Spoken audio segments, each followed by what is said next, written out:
We are so happy to be joined. Greg. Let Oh, me sorry. go first. I'll do the Oh, I'm introduction. sorry. Yeah, Greg's out of control here. You're anxious. I jumped the gun, literally. Yes, all right. Well, I'll just leave all this in. So it's Monday, March 25th, 2024.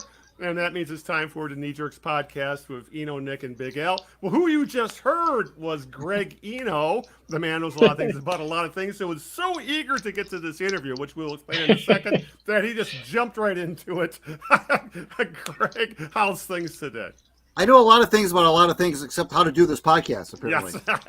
Even though we've been doing it for 15 years. I'm doing this podcast like I got a plane to catch or something, apparently. Yes, you are. I am Greg Eno from my gregeno.substack.com. Substack, please subscribe. I'm in your inbox every Monday. And my most recent piece was today, a little thing about Colt Keith, the anointed Tigers starting second baseman who will be starting as a rookie this Thursday as the Tigers open their season. Follow me on Twitter at Greg Eno. Follow the Knee Jerks on Twitter at the Knee Jerks. And as I was saying earlier, we are very happy to be joined tonight by. Hold it, Greg. We still got one more introduction. Oh, well, yeah. I just can't wait to get to John. Also, let me introduce, I guess the baby of the trio. He's the new guy. You know he's been with us for a while. Nick Milanovich, our West Coast correspondent. Nick, how are you doing today? Doing well. I'm here in sunny Seattle, and I'll be heading actually to Michigan this Thursday. So I'll be spending some time in the Detroit area. Look out.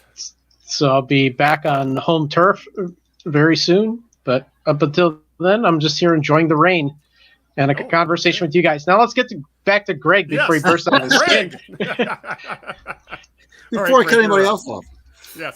We are. I just can't wait to get to this interview. Apparently, yes. John Miller is here. He's an author, a very eclectic author, by the way. He doesn't write. Some authors they kind of focus on one thing. John doesn't. His works are really kind of all over the place, and I like that.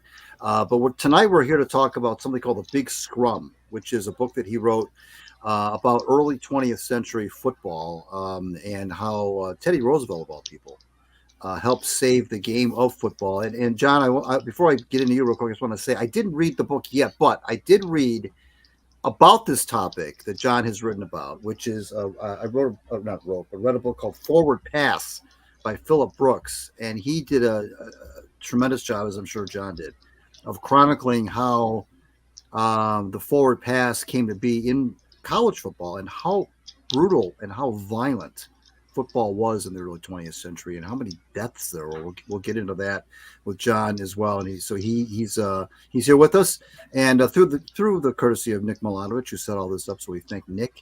John, thanks for being here. We appreciate it. My pleasure, and thanks for your intention to read the book. What I really care is that you bought it. So that's the key thing. I hope you read it, but thanks for buying it. That is the key. This is something that we've talked, John, in the past on this program about football safety and how it's just so hard to keep these players completely safe. You can't do it unless you wrap them in bubble wrap. I mean, the players are so fast nowadays, so strong. They hit each other with such ferocity. The equipment just doesn't seem to be able to catch up. But your book talks about the days where there was really no equipment to speak of whatsoever. And just kind of take us through why you decided to even write this book to begin with. Well, I'll tell you the origin story of the book, which is one day I got a book in the mail, and it was a history of the NCAA. And I started flipping through it, as one does. And for some reason, early on in the book, my eyes landed on a line that said, in the year 1905, 18 people died playing football. And I thought, oh my gosh, how could that possibly be true? And this was a reputable book from a scholarly press, in fact. So there was a footnote. So I went and looked it up. And to make a long story short, I basically went down a rabbit hole. I'd never heard this before. I thought, how could that be possible? 18 people died in 1905 playing football. Could that even be remotely true? Well, it turns out it is true. And I was at the time, although I'm a born and bred Michigander, and I live in Hillsdale now. At the time, I was living in Washington, D.C., working in an office that was across the street from the Library of Congress. And so within a couple of days, I found myself over there looking at microfilm, old newspapers, checking down footnotes, going here and there, investigating the story. And what I discovered is that in the first part of this century, or I should say last century, turn of the century, as the 1800s were becoming the 1900s, football was being born. It was incredibly popular. It was also enormously violent, and players dying on the field or from injuries they suffered on the field later on. It was a fairly routine occurrence, and I had no inkling of this. Didn't know anything about it. And as I was doing my research, I stumbled upon the fact that there's obviously a lot of concern about this at the time, and that Teddy Roosevelt, of all people, played a key role in trying to solve this problem, which involved the invention of the forward pass, which was introduced to the game of football specifically and explicitly to reduce its brutality and violence. One of the interesting features of this, of course, is that the forward pass made the game a lot more exciting. We all know that now. I mean, what a great idea that was. Can you imagine the game without the forward pass? We can't. It's that important. It's that ingrained. We're so used to it. But it was an innovation meant to increase player safety. And so as I was doing this research, looking around, I was a writer, kind of sniffing around and discovered, my gosh, there's an amazing story here that nobody's ever told before, that involves the birth of football, Teddy Roosevelt, one of our most colorful presidents, and I thought, I want to tell it. It's no one's done it before. There were little accounts here and there, many of them wrong, most of them insufficient, and I thought there's a whole book to be done. So that's what the Big Scrum is about. It's about Teddy Roosevelt and the birth of modern football. There are some very historical names that are attached with that forward pass innovation that you're talking about. Walter Camp, no less, John Heisman, no less. And those are two of the folks that were keys in getting the forward pass implemented in college football. And when you say, by the way, 18 people died playing football, we have to emphasize that it was directly a result of playing football. We're not talking about people who were playing football and happened to have died while they were a player. No, these are folks that died directly from injuries sustained in football games. And, right. And at all levels. Now, there was no right. pro football to speak of at this time. There was big-time college football. Yeah. And that's where a lot of the deaths were. They were in other places as well, though, right down to Sandlot games. Yeah. But 18, and, one year to be 12, 1 year to be 15, but 18 in 1905 was a kind of spike.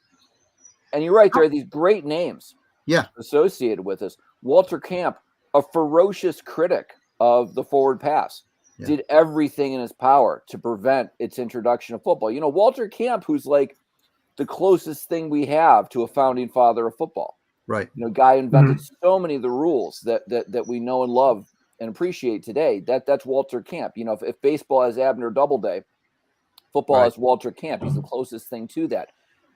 He fought against the forward pass as hard as he could. He did not want the pass introduced to the game. John Heisman did. John Heisman, and see, these guys, these names are well known. They're attached to trophies nowadays. Right. John Heisman thought the forward pass would be a great idea. He thought it would improve player safety. He thought it'd make the game more exciting. He was right about both things. He advocated for it for a long time, and finally got his way. Although it was other people who actually did it, and it was partly Teddy Roosevelt in the background. But they had to overcome the significant opposition of Walter Camp. We're talking with author John Miller here on the Knee Jerks. I'm Greg Eno from my gregeno.substack.com and at Greg Eno on Twitter. Nick Milanovich is here, of course, Big Al Beaton. I'll go to Nick in a second. But, John, how close did football come to getting banned in those days? Pretty close. So football had this problem with brutality and violence. So many people were dying. We think of, you hear about a death today, in football, whether it's from heat exhaustion or a grievous injury, someone breaking his neck. It's a national story if it happens to one person. But this was happening routinely in football back then, when there were many fewer players, by the way. And so because of this, the game which was new, but also incredibly popular, surging in popularity, really, really becoming the institution that we know it is today. It had a lot of opposition. People said, this is gladiatorial combat. This is what the Romans did in the Colosseum. And aren't we more civilized than that? Shouldn't we eradicate this horrible, brutal form of entertainment? We even call it an entertainment, to watch people suffer and die. And so this social and political movement to ban it emerged. And you had votes in different states, and there were efforts there were the social protest movements and so on. Some interesting people connected with that. The big concern was, would a major college drop the sport? And everybody was looking at Harvard, because Harvard had the three biggest football programs at the time were Harvard, Yale, and Princeton. So a lot's changed since then. But that was the epitome of big-time college football back then. When you think about it, Harvard and Yale, it's one of the greatest rivalries in athletics. We talk about the Ivy League. When we say the Ivy League, we mean, what are the greatest colleges in America? They're the Ivy League schools. The Ivy League is an athletic conference. That's how we define them. So they have a great tradition of sports. We're seeing, the Yale basketball team right now. My goodness, they're on the national stage. At any rate, these are the three most important football programs in the country. The president of Harvard wanted to quit football. If you read his writings again and again, he calls it evil. He says football is evil. The president of Harvard wants to get rid of the sport. He can't just do it unilaterally. The students love the game. The alumni like it. Professors hate it mostly. He can't just eliminate it. But Harvard then as now was a kind of national leader in all things higher education. And the worry was, because so many schools want to follow the model of Harvard. They do what Harvard does. They're trying to catch up to Harvard, be like Harvard. If Harvard quits football, then everybody's going to quit football. And so this was a gigantic concern. And the president there was trying to eliminate it. He was publicly campaigning against it, trying to get support for doing it.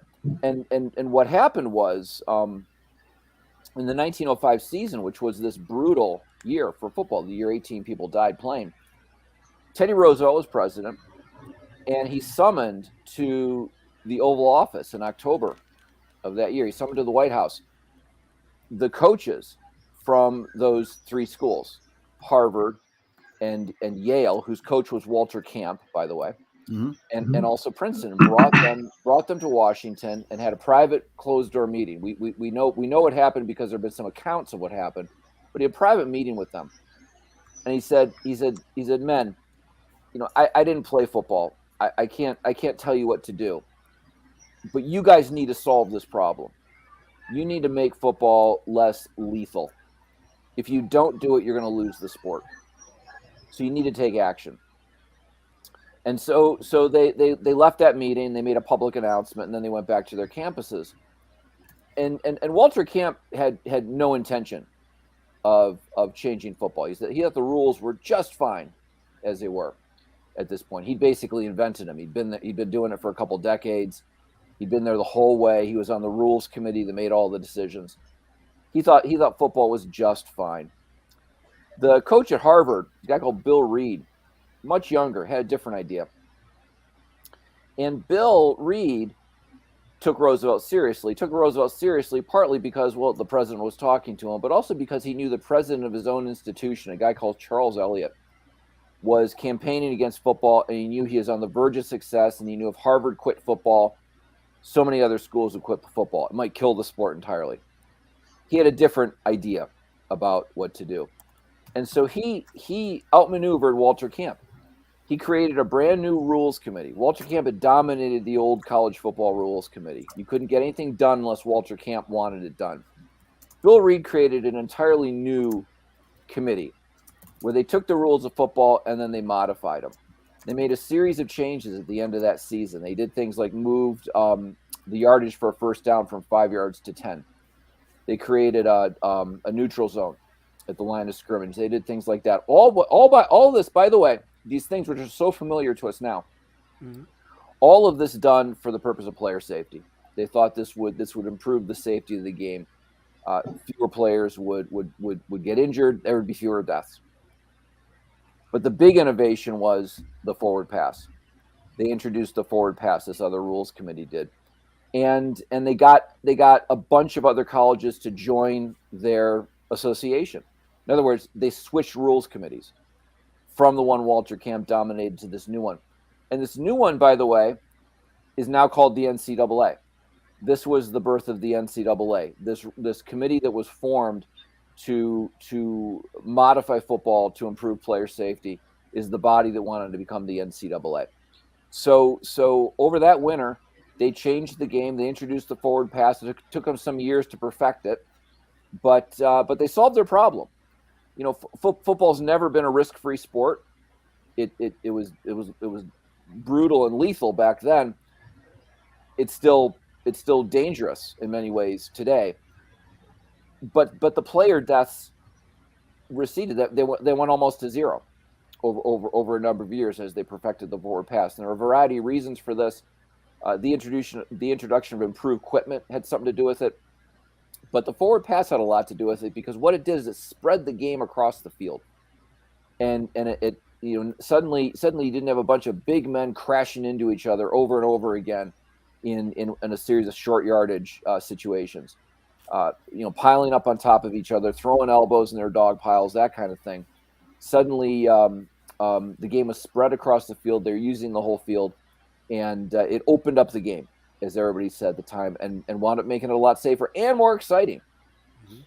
For sure, more exciting. There were so many other rules that I was fascinated by involving the forward pass, and you mentioned, yards needed for a first down, the number of downs, the number of points for a touchdown versus, it's just the whole rule gambit that went on back then. It was really, really crazy. Let's bring Nick Milanovich into the discussion. What you got for John Miller? Yeah. It's funny that we're talking about this today because the NFL just instituted a new rule today and banning a type of block. What the heck was it? A type of tackle, actually. Hip tackling. Hip tackling. Yep. Hip drop. Yep. Yes. Yeah, exactly. It just happened today, and people are talking about it. So it's funny that we're talking about player safety and rules here. What I'd like to ask you is to expand on kind of before these new rules came about that you just mentioned. What if you were to look at actual football game back then, like say 1905? What did the first down look like? How did the players line up? It's not the nice parallel lines of offensive and defensive linemen. Yeah, and the game was a lot more like rugby. Mm-hmm. It was different from rugby, but that's the best immediate way to think about it. It was a lot more like rugby. One of the big controversies were these wedge formations that they were allowed to adopt, and these were incredibly violent. The idea that you could get in bunches of players running at full speed before the ball's even snapped. And so today we have rules about how many players can be in motion, what they can do, that sort of thing. It's all highly regulated. But imagine a play where you have the ball sort of ready to be snapped, and instead of just immediately going in the hands of a quarterback who drops back or hands it off or whatever, you have like 8 guys in a wedge formation running at full speed toward the line of scrimmage, waiting to barrel into some poor helpless defenders who are just standing there waiting to receive them. This is a recipe for injury, if not worse. And so these were and you got them on kickoffs and they did these were outlawed in the 1890s. Outlawed. They were made illegal in the 1890s. These kinds of plays. You got different rules for motion, but you'd see these crazy formations, highly effective, right? You can sort of imagine that'll work pretty good. But also incredibly violent, and so those those rules were done. I mean, those kinds of plays were done away with a little bit before the Teddy Roosevelt era because of player safety. So Roosevelt wasn't grappling quite with that problem, but definitely had the similar issues on his mind. I mean, it just seems absolutely primitive that all they were doing is just really launching into one another, into one big pile. And, right, and that's what it was. And I guess from a spectator standpoint, that might have been kind of fun to watch. I'm sure. But I don't know about I think players enjoy playing the sport, right? They always have. But wow, that sounds. Well, I'm glad I wasn't on the field then. Yeah. Well, this is also not even with the leather helmets. It was bareheaded. Well, right. So no equipment, right? Yeah. So the era of the leatherheads is in the future. That's in the 1920s. They had virtually no protective equipment. The first kind of protective gear introduced was like a nose guard. I mean, think of like a little shoehorn you'd put on your nose and kind of strap it around the back of your head. That was the first thing that was introduced as a form of safety, because if you played college football back in those days, you were going to break your nose. Like every season, you were going to break your nose. You knew this going in. I mean, we're talking about guys dying. There were lots of minor injuries. I mean, if you played football, you were going to get hurt, and everybody broke his nose. So they introduced nose guards. One of the interesting things, though, is there was a culture that resisted this. It's like remember in hockey when there was a kind of prejudice against helmets, and then there was a kind of prejudice against face masks. Yep. And the rules have changed. Now they got grandfathered in. Remember, but now you got to wear helmets. Now you got to have protective gear. This kind of thing. But remember, in the locker rooms, a lot of guys didn't want to do it, and they thought if you're a real hockey player, you don't do that. Right. So in football is like if you're a real football player, you don't wear a nose guard. So they had prejudice again. Eventually they introduced all kinds of equipment, but it faced that kind of resistance. Players also didn't cut their hair.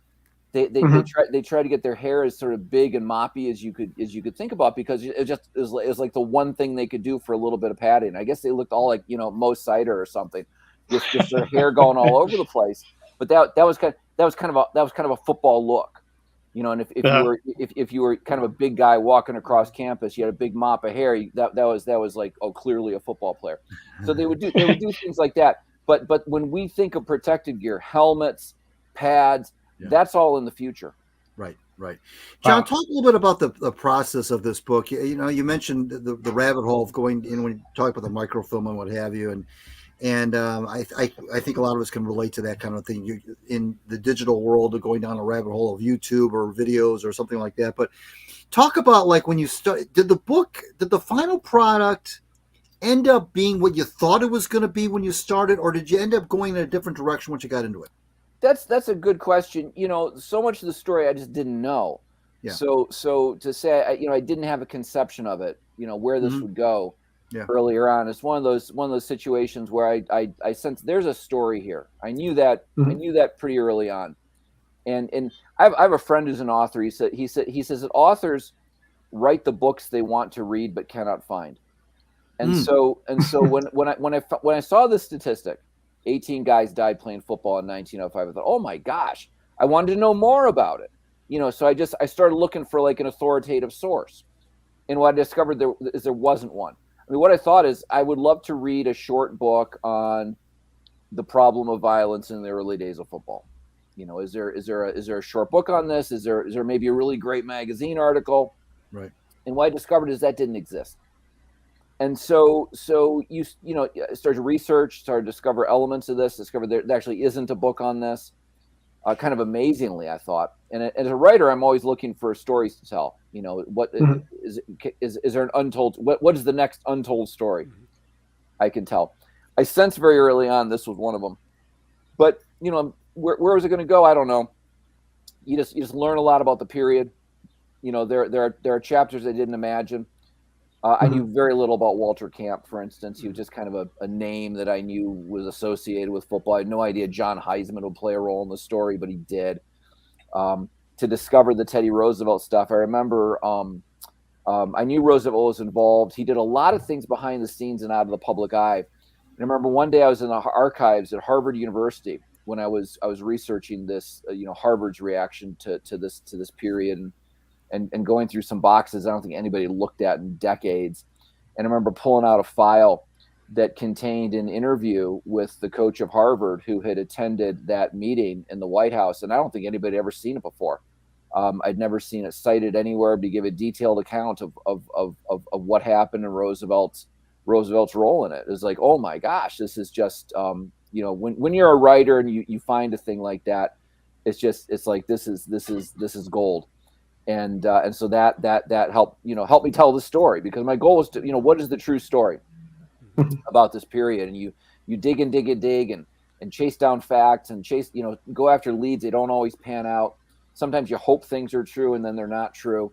I was really trying to find a University of Michigan angle to this book, and I couldn't, because I went to Michigan. I'm a big Michigan Wolverines fan. Bleed maize and blue, and I really, really, really wanted to find a Michigan angle, and I could not find one.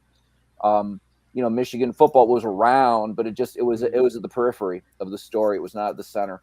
So I couldn't tell a Michigan story, but you make do with what you have, and I think it's as I say, I think it's an interesting story. It's interesting enough I wanted to tell it, and I hope readers enjoy it. Well, I guess the Michigan connection, John, would have been Bo Schembechler, because he didn't embrace the forward pass just like Walter Camp did. Yeah, just about. I actually thought the same thing.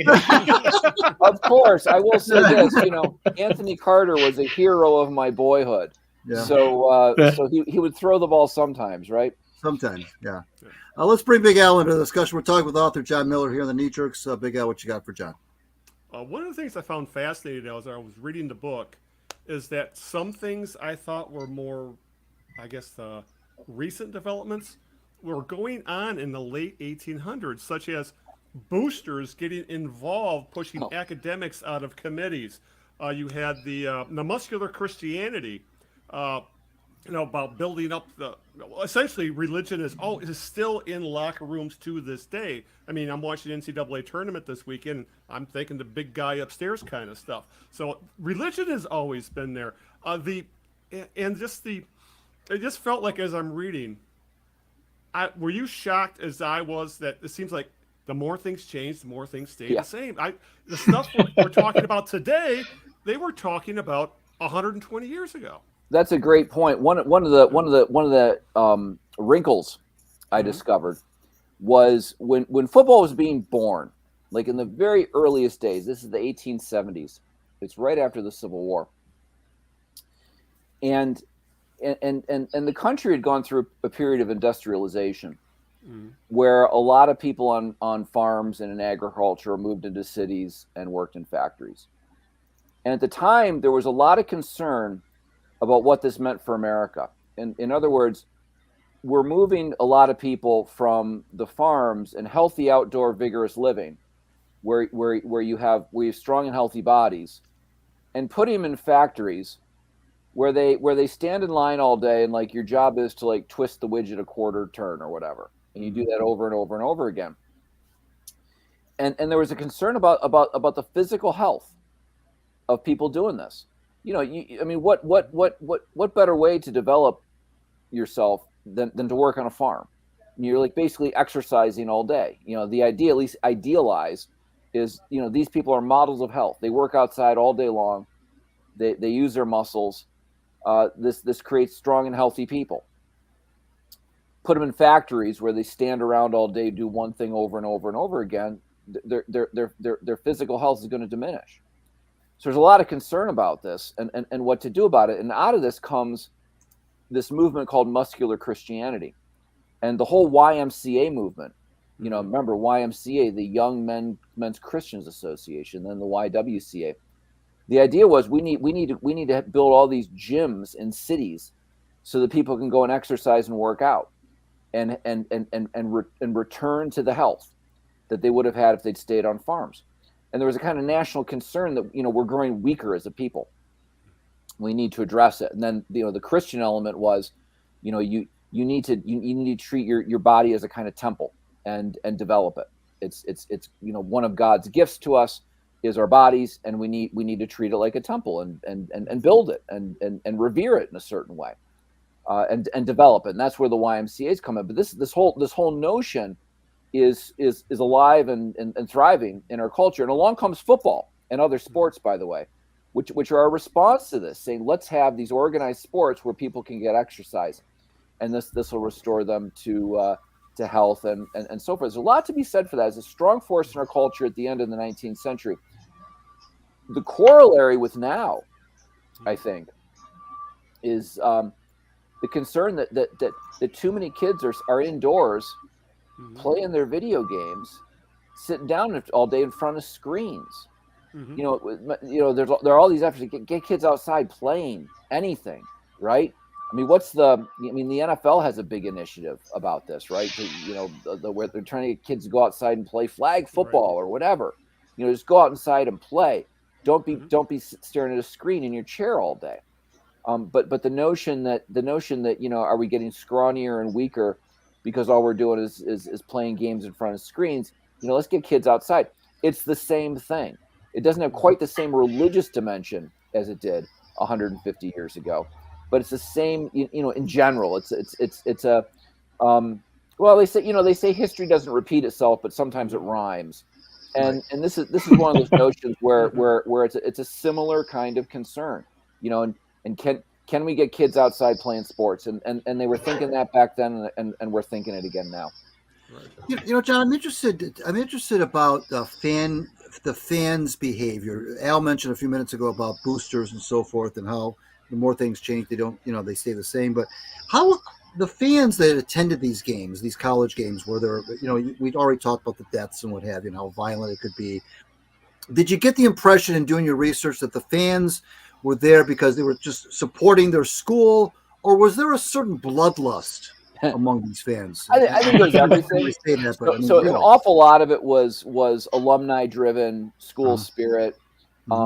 People who were fans of the game, but also going because it was an outing, a thing to do, is what you did.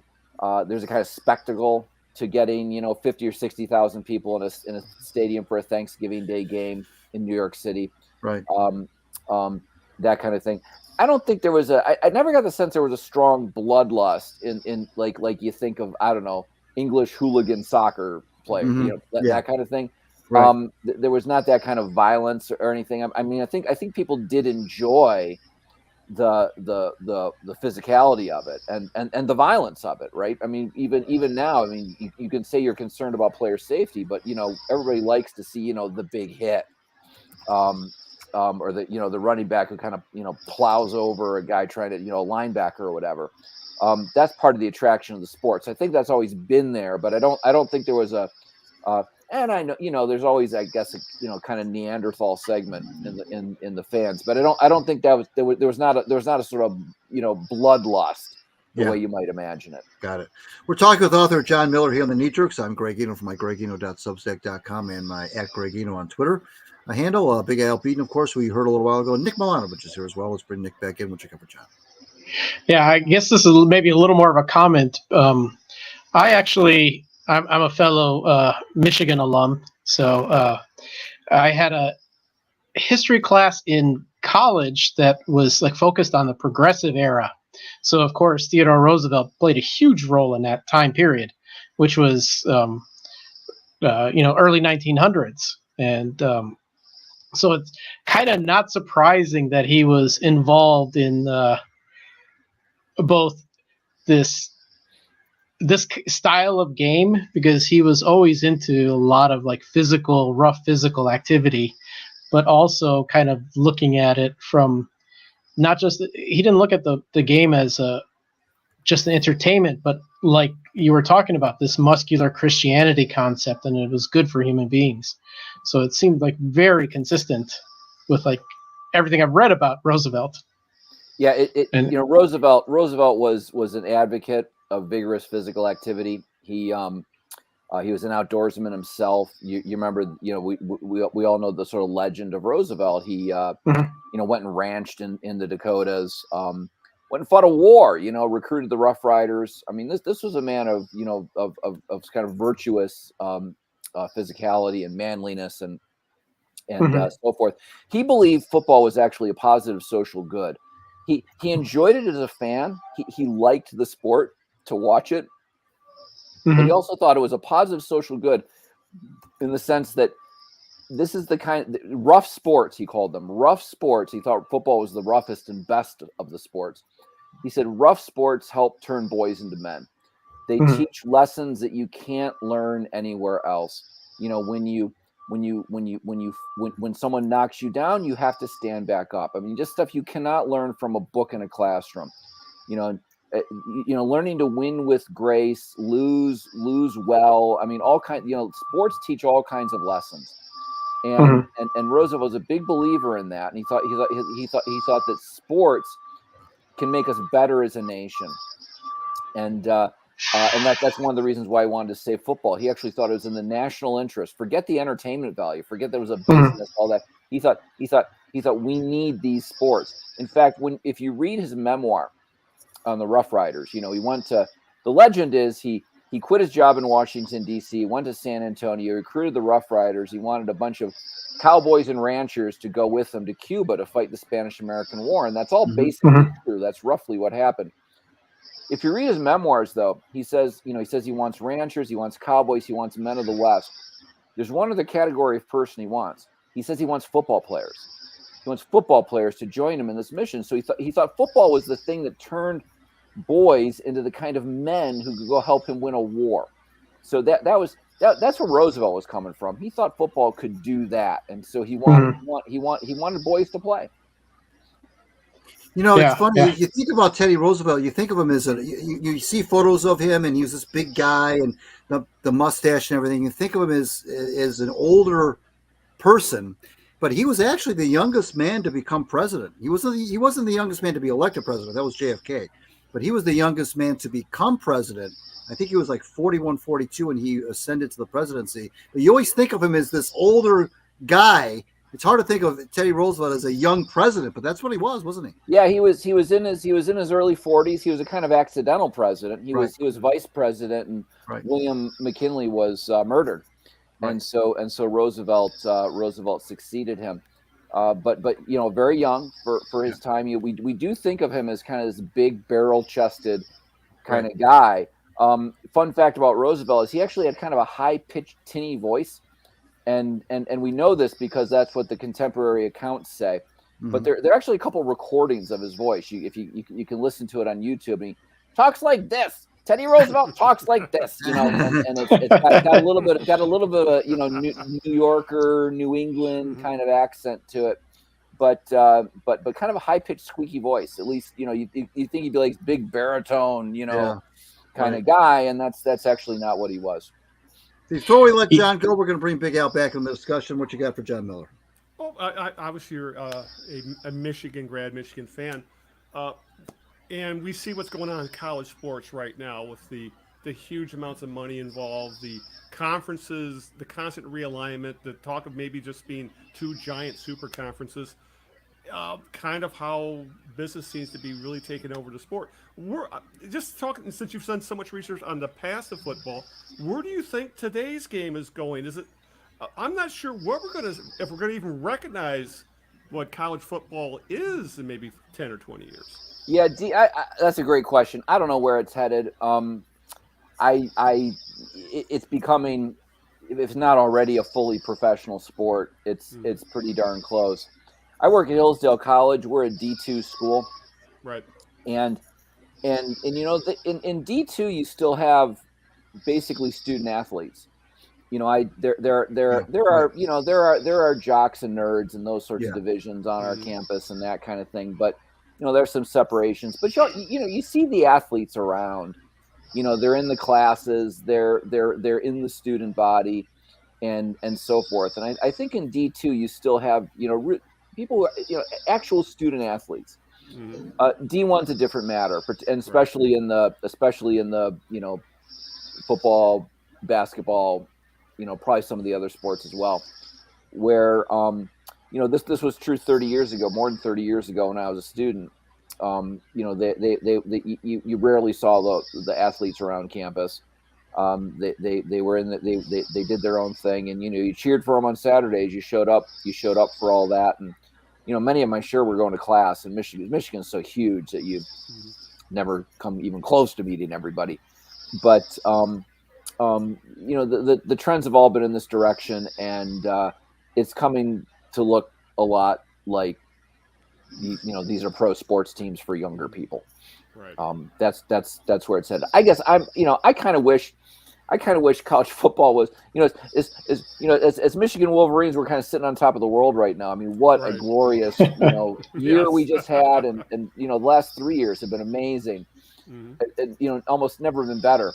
Having said that, I'm still kind of nostalgic for the idea that, the Big Ten, where you go and play 10 other Midwestern schools, that's your season. Yeah. And then if you're the best, you go play, USC or something in the Rose Bowl, and that's the end. Right. And, this obsessive drive, like who's going to be number one, whatever. I mean, my thought is, your season's a success or a failure based on whether you beat Ohio State. And then the Rose Bowl is kind of nice. It's like an extra game you play and you want to win it. I'm satisfied with that, but that's another world. We've lost that. Yeah, we sure have. The book is The Big Scrum. The Big Scrum, How Teddy Roosevelt Saved Football. It's available on Amazon. I'm sure, John, where else can they get the book? Is it in stores? Well, you probably order it from a store. It's a little bit older now, so I doubt they stick it on the front of table at Barnes and Noble. Right. Amazon's a great way to get it. Okay. But it's out there. It's in hardcover and paperback. And I'll just add, I'm reading it right now, and I'm learning a lot. And I gotta say, I really enjoy reading the book. I thank you so much for writing it. I really like it. Well, thanks for. And I have read it as well. It was a fantastic book. Yes. Thank you. Good stuff. So, man, Al, I'm sure you can put the link to the book in the show notes when we do that. John, thanks again for doing this. We appreciate it. Nick, thanks for setting this up, and it was a great discussion. We could have gone a lot longer, but we're bound by time. But thanks again, John. And thanks, guys. We'll have you back on and talk about another book. All righty. Thanks a lot. All right. Okay. Thank you. All right. Take care. Thanks, John. See ya. Well, that was interesting, fascinating. Greg, read the damn book. You mean I got to read another book about about that same subject? Yeah. No, it's not exactly the same. Yeah. But I had the time, though. Like I said, I've been in airports and airplanes a lot over the past couple of weeks. So that was my airport reading. And it really, one thing about the book, it really drives home just what amazing man Theodore Roosevelt really was. Yeah. I mean, if you went to Hollywood today and said, he was a rancher, he was hunting in Egypt, he became president, he saved America's sport, they would say, yeah, it's almost like you're right. It's almost like he's a fictitious character. You're right. Yes, exactly. Yeah. Well, you want to factor in the history of the sport. It's fascinating. Well, add in one more thing that we didn't mention is after he lost the 1912 election with the Bull Moose Party, he went with his son and a bunch of other guys. He wanted to go canoeing through the rivers in South America. And he originally was going to go on this very well-traveled river, but ended up going on this place called the River of Doubt. And he almost died on that trip. So it's worth reading. Like he was older in his 50s, and he was somewhere between adventurous and nuts. So that's a good way to put it. So yeah, because there's a story in the book where he's in his ranching days. And there's a downpour, and the cowboys are in their blankets shivering, and the cowboys reportedly hear Roosevelt say, "Bully, what fun this is!" In that Roosevelt way, and that's just what a crazy man he was. It's a fascinating book, highly recommended. The link will be in the description, and please. Get the book. Nick and I highly recommend it, and if the two of us recommend it, it's good. So with that, we got a lot to cover because we kind of got shortchanged last week with some technical difficulties, and there's been a lot going on the past couple of weeks. So Greg, birthday game, then we hit the topics. So fire away. Absolutely. Everybody knows how we play this game by now. First, I got to say, whose birthday is it? Maestro. Everybody knows how to play this game by now. I'll give Al and Nick a clue or 2 or 3 of an individual whose birthday it is today in the world of sports. And if those gentlemen can guess this person within the first 2 clues, because Easter's around the corner, they will each receive a free Paz egg coloring kit. So, oh my God! I used to make a huge. My parents used to get so upset, and I get that stuff all over the damn place. So. With the vinegar, you gotta get the vinegar going. That little wire hanger little thing. Oh my God! That's right. This person, folks, made his name in all sports. I will say that. He was born on this date in 1918. Passed away in 1995. He was a very well-known individual who was not really attached to any one particular sport, I will tell you that, because he made his name off the field, if you will. And he was, without question, one of the most iconic figures of his time, a controversial figure, and was in everybody's homes for quite some time, in everybody's living rooms for many, many, many years. You said died in 95? Yes. Okay. Oh, jeez. Howard Cosell. Howard Cosell is right. Ah! Good job. Good job. Yes. Cosell, who our good friend Bob Page took over Cosell's radio job. Speaking of sports. Yes, exactly. And Page did not get along with Cosell, but who did, really, when you think about it? Who got along with Bob when it comes to that? When you think about that, as far as that goes. But Cosell's birthday today, he would have been 106. But good job, guys. So get those, buy those eggs this week and color those eggs later this week. Maybe we could. Why don't we? And we're over the age where we know Cosell. Maybe we just do the whole podcast imitating Howard Cosell. I'm sure we can all do it. Everybody can. Everybody's got a Cosell impersonation. Exactly. But that's how ubiquitous he really was at one time. Right. Exactly. Yeah. All right. We have a lot to cover, guys, because, the NCAA tournament's going on, and we had, honestly, one of the nicest stories. I would say, Greg, and we're kind of slightly tangentially have a connection to what happened with the NCAA tournament. We have, some good and bad with the Lions. We're coming up on the end of spring training with the Tigers. They made some news with the rotation. Another possible gambling scandal, guys. Red Wings, who the hell knows what's going on with them? Who knew that Dylan Larkin is the only reason they're winning games, but apparently that's true. And we got a lot to talk about. So let's start, guys, with the NCAA tournament. And I know, Greg, I don't know how you felt about this, but seeing Greg Kampe finally get some hosannas, some kudos from the national media was long overdue. It's something that, the guy's a basketball lifer. He is probably one of the most well-liked men in college basketball. He's beloved in Southeastern Michigan.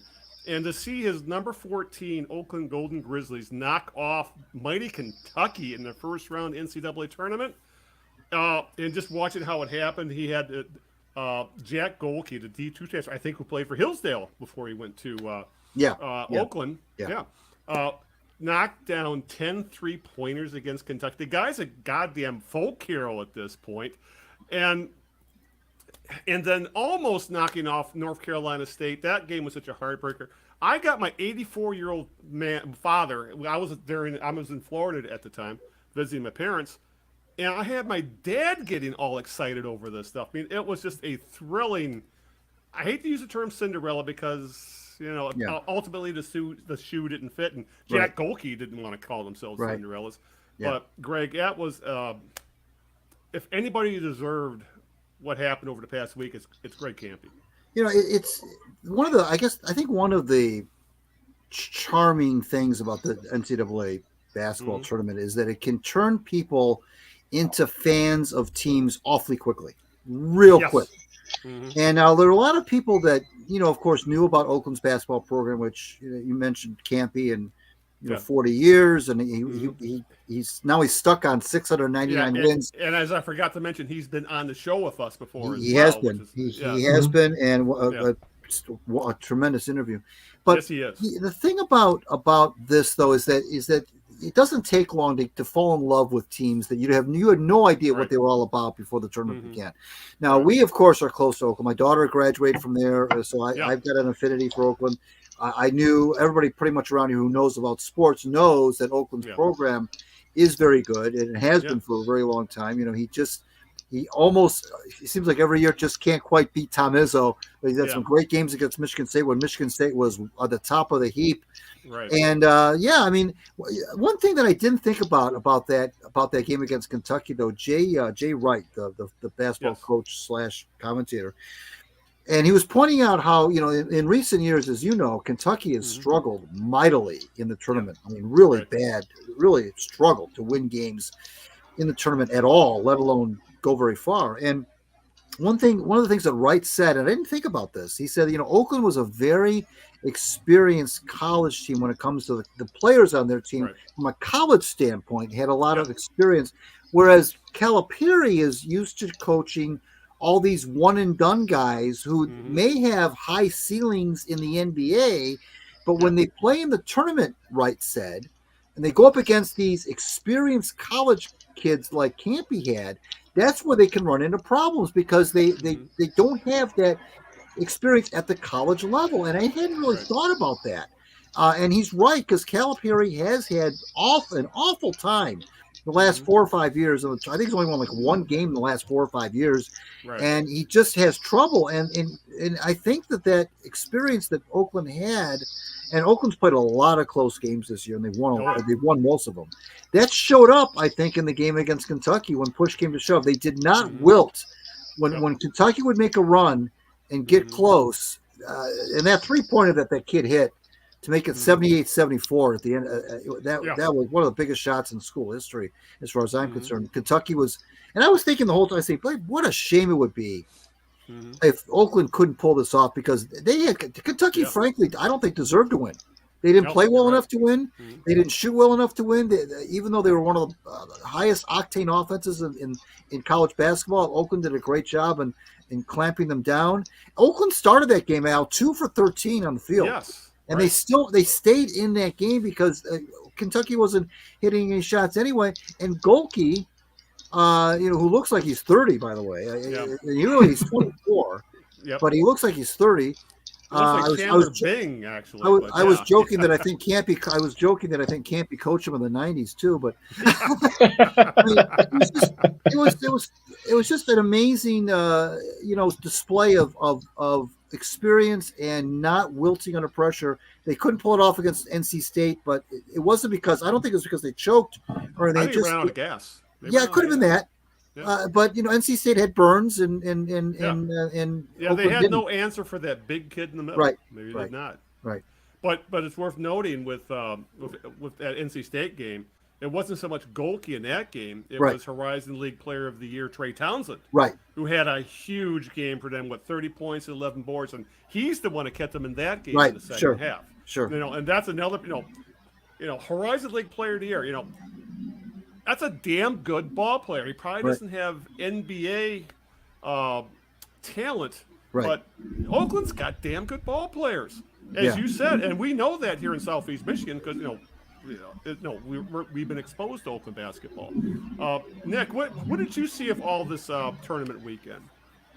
I was busy with client work, so I didn't watch the games. But I was paying attention to Oakland, so I am aware of what's going on, and I was extremely happy for them. I guess that's kind of the beauty of the March Madness. I always like when underdogs come in and punch above their weight, and win some games too. I mean, I remember a few years ago, Michigan battled them. What was it, like a Loyola, I guess, out of Chicago, and they always had like Sister Jean. Like those are fun stories to hear. And I guess I always liked the assumed winners, getting knocked off too. So other than if it's Michigan, but and Iowa State for me. But and don't you think Greg nailed it though when he says that the reason we're seeing a lot of these, especially in the early rounds, these upsets is these smaller schools have very experienced teams. Yeah. I mean, remember when we were talking to Coach Creighton last week? It's like a very different environment recruiting players nowadays. Especially with NIL and transfer. And I read some accounts afterwards, like the Kampe got some transfers in that program, so he did get experienced players. Whereas I didn't think about the point Greg made about Calipari, because he was recruiting 19-year-olds, assuming they were going to be gone after their freshman year and jump to the NBA. Right. And that was an old strategy that worked probably before NIL and players were allowed to transfer. Yeah. So I'm happy for him. Apparently, also a lot of people in Louisville got Oakland University sweatshirts after that victory over Kentucky. That had strong Michigan State, App State energy there.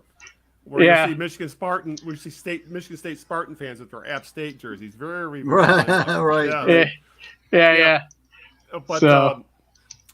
But it was. It was just that. I guess that's why, kind of going out with the mid-major things. We had before the tournament started, Greg. We had SEC Commissioner Greg Sankey lobbying to get rid of the mid-major teams, and they need to see that. And these big schools need more chances. What would you rather see? What Oakland did, or a 500, Oklahoma? The team that a mediocre team make the tournament. These guys got to realize, Greg, that one of the reasons this is such a big goddamn deal in this country, people love the upsets, people love the Cinderellas, people love rooting for the underdog, and the first 2 rounds of the tournament are all about the underdogs. I would hope, after seeing especially seeing what happened to the SEC, they lost like 3 or 4 all the lower seeded mid-major teams, that their tournament is great. They don't need to expand it. Maybe add some, if they have to expand it, add some play-ins, but they got to keep the mid-majors in this damn tournament because they are what make the tournament.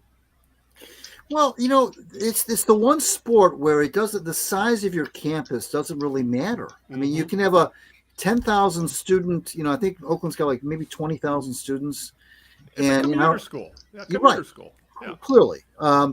It doesn't matter, though. It doesn't matter. Because the way basketball is as a sport and the way that it's configured, it doesn't matter. It's not football where if you're bigger and stronger and if you're recruiting, blue chip players versus, 5-star athletes versus 3-stars. It's not about that in college basketball. It really isn't. And, the whole notion of being great in the regular season because you've got these 19-year-old phenoms who are, going great guns. And then all of a sudden you come into a tournament situation where you've got these players who are 22, 23, in Golke's case, 24 years old, who've been through the wars and they may not be as talented, but they've seen situations that these other kids just haven't seen. But I think you're right about the mid majors. I think that's. I remember, wasn't there what year was it that Davidson made it to the Final Four? Remember Davidson? Yeah, didn't they make it to the Final Four? Florida Atlantic made it last year. Yeah, right. There's always somebody that either gets to the Elite Eight or the Final Four that you're like, what the heck? You have to go to a Google to find out where their school is. And that was the funny thing about Oakland. Yes, it's funny. I was seeing a lot of people on Twitter that night when they beat Kentucky, thinking that this school was located in the Bay Area. Yeah. And Kampe joked. He said, first of all, I have to tell him it's in Rochester. Then I got to tell him it's not Rochester, New York. Yeah. It's Rochester, Michigan. It's funny, and Kampe he's so genuine. He's so, you don't get any coach speak from him. He's, they asked him at halftime, what are you going to do in the second half? He said, I'm just going to tell this kid, Golke, keep shooting. Keep shooting. I'm not nothing fancy schmancy. He's really he's what a treat he is. I'm glad, like you said, Al. I'm glad that the national folks got a chance to see him, at least to get a taste of what he's like in those halftime and post game interviews, because he's as real as it gets. Yeah, because the one that got me is after the Kentucky win, and it was a Kampe and Golke standing next to each other, and the first question to Greg Kampe was, how did you pull this off? And he just nodded Right. several times. Right. What was I like? Right there. That's why we won. But, yeah, You know, this guy, but that's Greg Kampe. You know, Right. it's just you know, but Kampe was very honest about this, saying if this had happened to him 20 years ago, he probably isn't at Oakland today. You know, because he's been 40. He built up the school. You know, from Division II to low, you know, to where they are today as a mid-major. You know, in Division I. But he had an interview. He actually said, no, if this had happened when he was, you know, say in his 40s, and he had made a run like this and started getting attention, maybe he gets that next step to where he's at a lower Power 5 gig or something like we just saw what happened with Dusty May, Nick, who took the Michigan job this week. You know, and I want to ask you about that. What do you with Juwan Howard getting fired, and apparently Michigan stole Dusty May from Louisville, and possibly a couple other schools too. Yes, yeah. So I've never heard of the guy until he got the job at Michigan, to be honest. And I think that's the thing with like last year's tournaments or championships. It takes me time to remember who the hell was in the finals or Final Four. One knew, you're right. No one knew who he was till last year, really. Yeah, and so first of all, I'm not surprised Juwan Howard was let go. The results speak for themselves, plus some ugly things off court. And then, but the other thing was, I was surprised that they kind of turned around and wrapped up the coaching hire really so fast. Well, what was it, like a week or something like that? Yeah, and bam, they had their coach announced in the middle of the damn games. Yeah, exactly. Yeah. And so I don't know anything about him. Apparently, he's been successful with Florida Atlantic, and I hope he's wildly successful at Michigan. Honestly, I hope for all Michigan schools to have powerhouse basketball programs. I think that pushes everybody. Yeah. I wish I never saw the U of D teams from the 70s. Oh my God, they were so much fun. Those teams. I wish they had. I wish U of D was. I mean, they're suffering right now. So. Oh yeah. But, I hope they can come back to prominence at some point too. But I'm actually really happy for Oakland. I read one article about Kampe, where when he took over, I think he was like 28 years old. Yeah. And he says, next year I'm going to win an NAIA, and then in a couple years I plan to be coaching UCLA. Yeah. So he said he was a little cocky back then. And speaking of sad, Greg, Tom Izzo lost to North Carolina again. I mean, and now there's this, it is. I think Michigan State feels like it's plateaued. Don't you think that they're this first weekend team in the NCAAs anymore? And he's kind of haunted by how successful he was in the tournament in the earlier part of this decade, to the point now where State fans are getting restless. Well, to hear Izzo talk after the North Carolina game, he was anything but a guy who's thinking about packing it in. As far as I'm concerned, he was pretty feisty. He said, "I'm gonna bring us back to where we used to be. If I'm gonna die trying." This does not sound. I wrote a piece on Izzo a week ago today, and ahead of the tournament, and I said, there's going to be a time. I still maintain that sooner than later, Michigan State's going to be looking for a new coach. But he did not sound like a guy, and I don't know if it was raw. You get these interviews after a game, the emotions of the game are raw. You've just lost. You mentioned the North Carolina thing, 0 for 6, whatever it is, against North Carolina. I think he's like 2 for something against Duke or whatever. Yeah. And, so maybe that's part of it. Maybe that kind of stuck in his craw a little bit too, because he knows that kind of stuff. He's not one of these guys that said, "Oh, I didn't know that." He knew that. He knew what his record was against North Carolina. And even though his team wasn't as good, of course, as North Carolina was, and he's the kind of guy that I saw that interview and I said, well, I guess he's not thinking about, he didn't sound like a guy who was, he was feisty, and he wished practice would start tomorrow. I mean, but again, those are raw emotions after a tough loss. Yeah. But he wants to bring this, and I think part of that, Al, might be, what everything that Michigan State's gone through the past several years between Tucker and other off the field, horrible things that have gone on with student athletes and with sexual assaults and all sorts of legal battles and stuff. He probably wants even more now to put the emphasis back where it used to be, which was on the college basketball program, and everything else was kind of gravy. And now I feel like he feels like he's got to use his program to kind of save face here, because the school has been just dragged through the mud the last 4 or 5, longer than that, really, going back to Nassar. I mean, many, many years now. And I'm sure that hurts him as well, being a proud Spartan. But he did not sound like a guy that had enough, to me anyway. All right, before we move on to, I guess, probably more depressing topics than to talk about the fun of this NCAA tournament. Nick, anything you want to add to wrap up on our tournament college basketball talk? At this point, no, not really. Probably the only thing I'm going to say is I'm rooting for my other school, which is Iowa State. So yes, they had a big weekend, didn't they? Yeah. So I'm hoping they continue doing that. Yes. So and isn't there talk that Iowa State's coach might be, poached by a bigger school as well with one of these big openings? I got to check and see who their coach is now. I've kind of lost track. I remember I was there when Tim Floyd was the coach before he went over to the Bulls. It seems like the Bulls keep poaching Iowa State coaches. Right. Because later came Fred Hoiberg, and it didn't work out for either one of those guys. So, I think Floyd might have taken over for Phil Jackson. During that time. So I got to even see who the coach is. Yeah. But you're the only one who still has a rooting interest now in the tournament. You still have a school in there. So that's right. That's right. Exactly. All right. With that, let's get there's so much to talk. I guess the hottest topic in sports right now, we might as well just move on to baseball, specifically because of what's going on with Shohei Ohtani and gambling and his interpreter. And this broke over the weekend.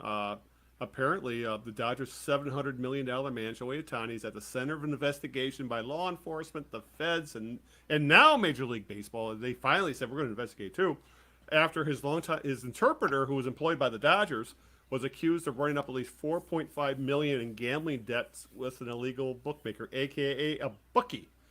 The story has changed at least once, where I believe at one point we were supposed to believe that Ohtani was just paying the debt off for his interpreter.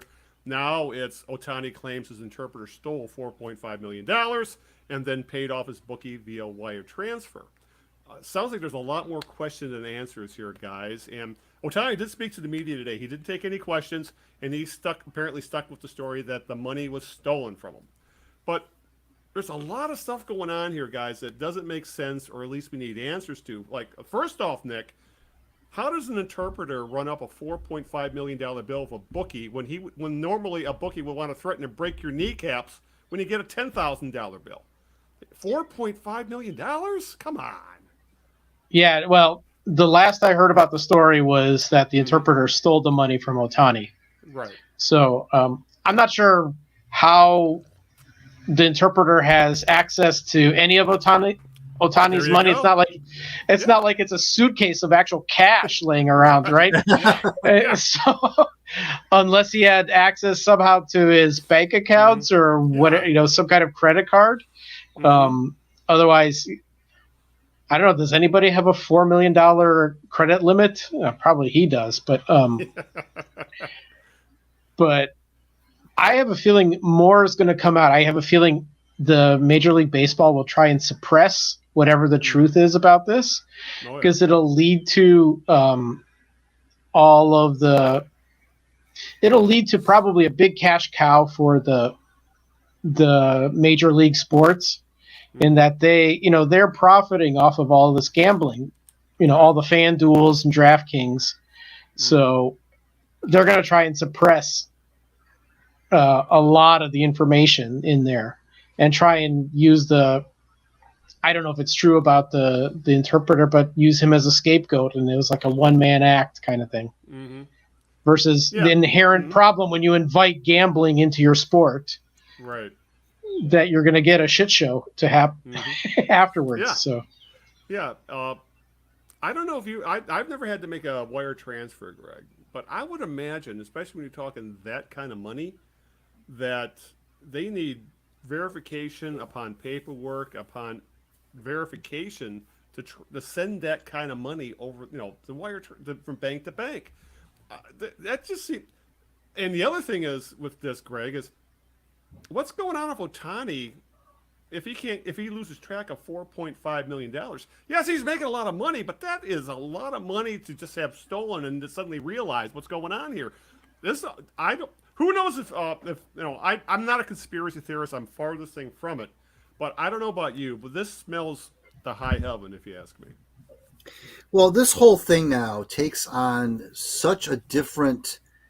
If this story had come out, gosh, even 10 years ago, but what's happening now, and I think Nick pointed this out on Twitter, now that you've got gambling and sports is intertwined as it's ever been with these apps and with people, Joe Schmo and everybody, every Tom, Dick, and Harry placing bets on games. It used to be that there was a certain segment of society that were the gamblers and the ones that would go play the ponies at the track. The ones that would, go to Vegas or Atlantic City and bet on some games. There was a segment of society, but now it's pervasive. And everyone who's got a mobile device can place a bet on anything, not even just about the point spread. They can place a bet on whether the next pitch is going to be a fastball down the middle. I mean, it's amazing what people are betting on nowadays. So now this story casts a different light. What it does is it just makes folks look at these sports. In this case, it's baseball. But who knows when it could come out next week that some pro football player is in the same situation. Then it could be a basketball player and so on. What it does, it makes fans look at that sport side-eyed. Like, okay, you're almost in bed with these gambling apps now. Who was the coach?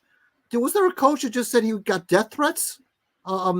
Bickerstaff out of Cleveland. Right. Cleveland. Right. Yeah. And I mean, this is what you get. I'm not blaming betting apps on this Ohtani situation. I'm just saying that when you have something like this, and we'll figure it out. It's going to come out one way or the other. We'll get to the bottom of this. This is not going to be shades of gray here. We're going to find out one way or the other whether Ohtani did any malfeasance. But the thing is that you can't help but look at these sports now and say, this is what you've begotten by getting in bed with all the, it's so hypocritical to me. Yeah. So hypocritical. I think back to, Al, you remember with Alex Karras and getting suspended because he owned part of the Lindell AC, for God's sakes. Yeah. And now everybody gamblers were known to buy drinks there. Yeah. And they wanted Joe Namath to sell his part of a nightclub in New York. And Namath almost said he was going to quit football and keep the nightclub. But now, my gosh, I mean, everyone can bet on anything right now, and so the line has been so blurred. It's not really central to this story, but you can't help but think about it as we see arguably the biggest star of the game. This has got to be Major League Baseball's worst nightmare. This is the biggest star. Forget Trout. The biggest star of the game is at the center of this, and we're going to find out. So, and even if Ohtani's clean, this has got to be some sort of wake up call. I don't know what you do to what that really means when I say that, but this has got to be some sort of something. But you I don't know, guys. I don't know. You can't put the genie back in the bottle anymore. Yeah. Well, did you hear about the NBA? This broke right before we started the podcast. There's an NBA scandal now. I'll bring it up right now. Jonte Porter of the Toronto Raptors is under investigation by the NBA for sports betting irregularities. Porter had 2 games with quote-unquote injuries where he took himself out, and all the under prop bets hit for massive payouts on his not getting the over on those bets. So yeah, I mean, this is going to happen over and over and over again until I really don't know what the solution is, but it's going to get worse before it gets better. And remember that ref Donahue? Remember the ref Donahue? Yes. That was another. Yeah, that was another situation. Like, because, and you just outlined it. It's not about winning or losing. It's not. People think about I'm betting on who's going to win or who's going to lose or who's going to cover the spread. No, it's you mentioned the over/under thing. There's that. Yes. You can still win a game. You can say it's not like you're throwing the game, but if you're throwing it to be toward the under people, I don't know. Yeah. Well, point shaving, as they say. Right. Well, that's the classic part of it, but then there's the other part too, where you're, like you were saying, Greg, you're going to bet whether wide receiver X scores a touchdown or how many yards they, so you're betting on little things within the game. Right. So you're taking, it could be like multiple small bets that add up over a course of a day. I'll tell you too that I was looking for a job and I was literally looking at job postings with the NHL. Yeah. And they wanted people who work in innovation, which is part of my professional background. Yeah. And they were mentioning what kind of things that would qualify as innovation, like fan engagement type technologies. But one of the things was gambling was part of it, or gaming, I guess is the euphemism now. But so that's an active, concerted effort to get that more integrated into the game. Yeah. I also know that I read a while ago that I know this name out here for sure, but Robert Kraft has invested in gaming. It might have been with DraftKings, but I can't be sure. But so that the team owners are now involved in this too. Yeah. So once they start profiting, this is not going away at all. Right. So that's true. I mean, that's one of the things I was thinking of when we were talking to John Miller. It's like, if football back in the early 1900s was already a profitable business, there would have been no talk of legislating it away. That would have been right. And because we have CTE now, and it's like there's no way anybody's getting rid of football. Right. No way. Yeah. So.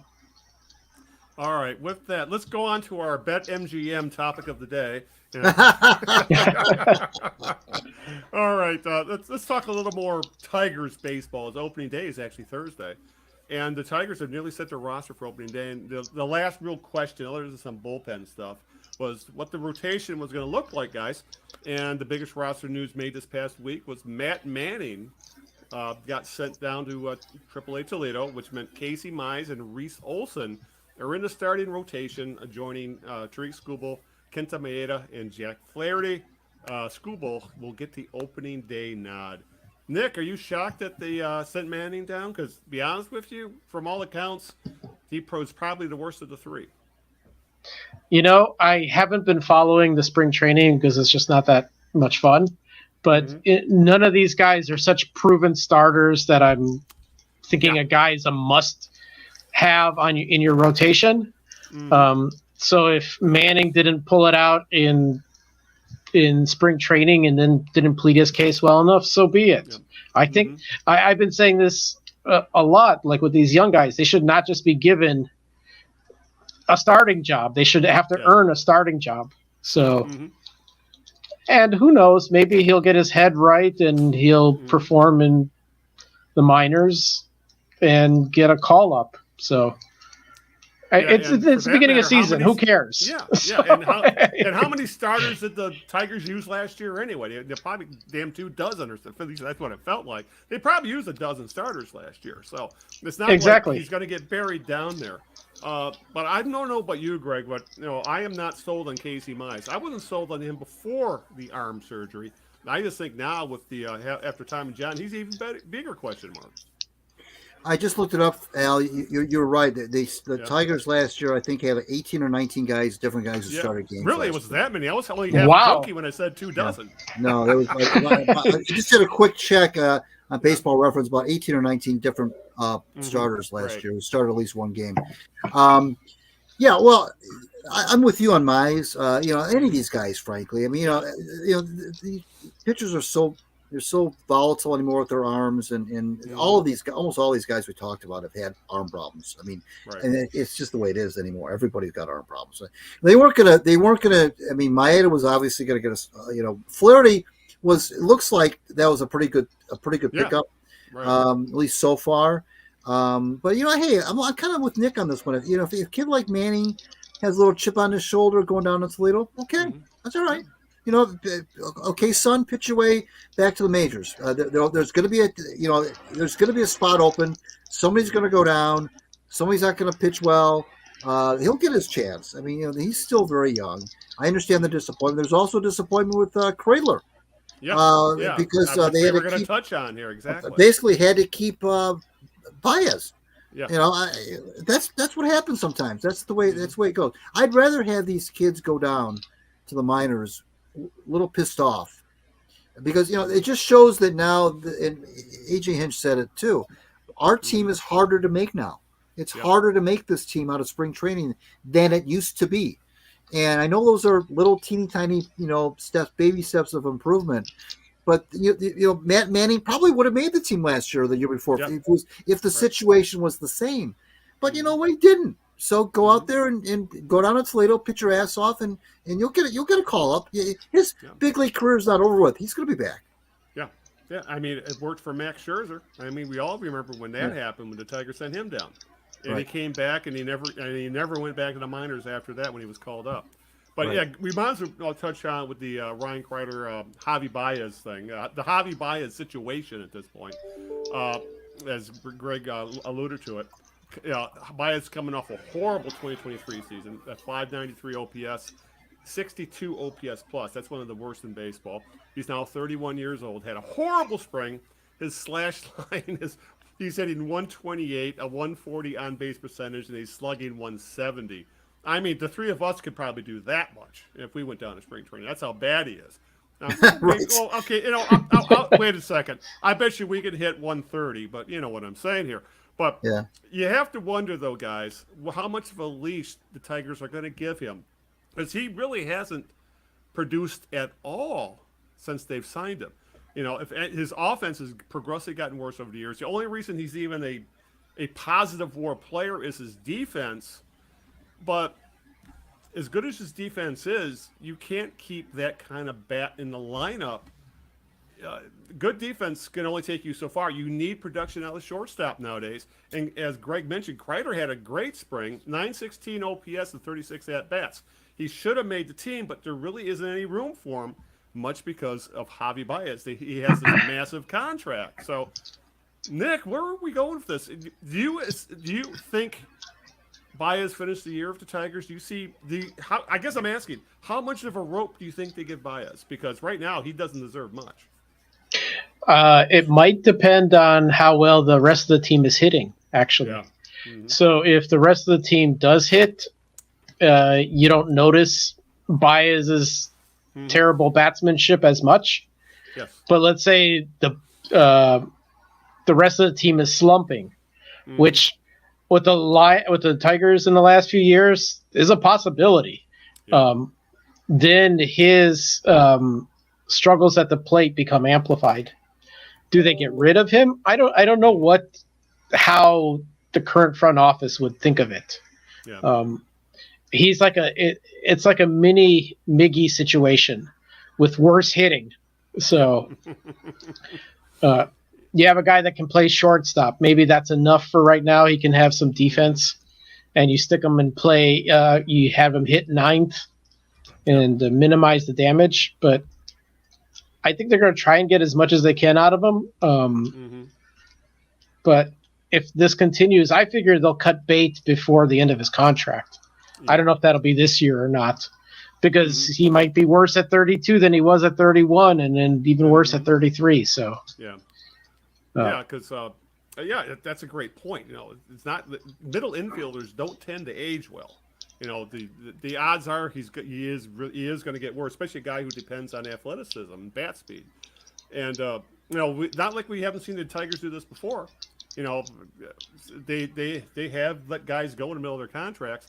I don't know about you, Greg, but I've kind of just grown to accept that the Tigers are paying $20 million plus a year to essentially a worse Ray Euler at this point. All glove, no bat. That'll fly in 1968. That's not going to fly in 2024. Yeah, I agree with Nick that he's probably not going to make it to the end of the contract without it being terminated somehow. I don't know when that's going to happen. This is fascinating because the first couple of years of Javi, you didn't really think that that he being cut was going to be on the table. Right. But now we are in year 3, and you mentioned the god awful performance in Florida, which for some players you wouldn't really care about. Some players you wouldn't. Okay, whatever, Florida. And I wrote it a couple of weeks ago. But with Javi, you don't really need a big sample size to know that things aren't going well. It's not like he's got this. Oh, don't worry about it. He'll be fine when April hits. So this is going to be fascinating because now the window has opened, as far as I'm concerned, to he being cut, being on the table.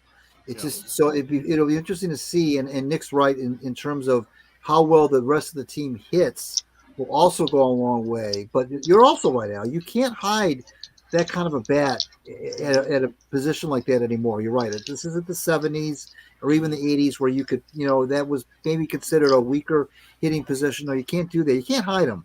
And your point about not having a place for Kreidler, that's part of the reason for that is that while the roster size hasn't increased from 25 or 26, the pitchers that these teams carry, I grew up, you too, watching baseball when it wasn't unusual to have 10, sometimes 9 pitchers at any given time on a staff.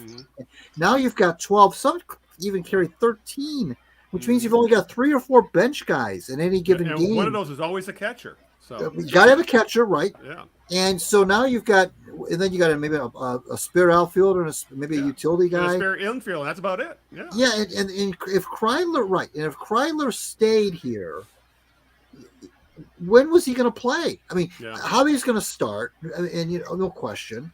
And so they're going to run him into the ground until it's painfully obvious to everybody that this is not going to work. And then maybe but Kreidler, he not making the opening day roster is less of a surprise to me than Manning, because there was no way that he was going to beat out Javi for the starting shorts. You weren't going to carry Javi as a bench guy. You either were going to cut him or start him. There's the only 2 options. Right. So Kreidler not making the team to me is not that big of a surprise.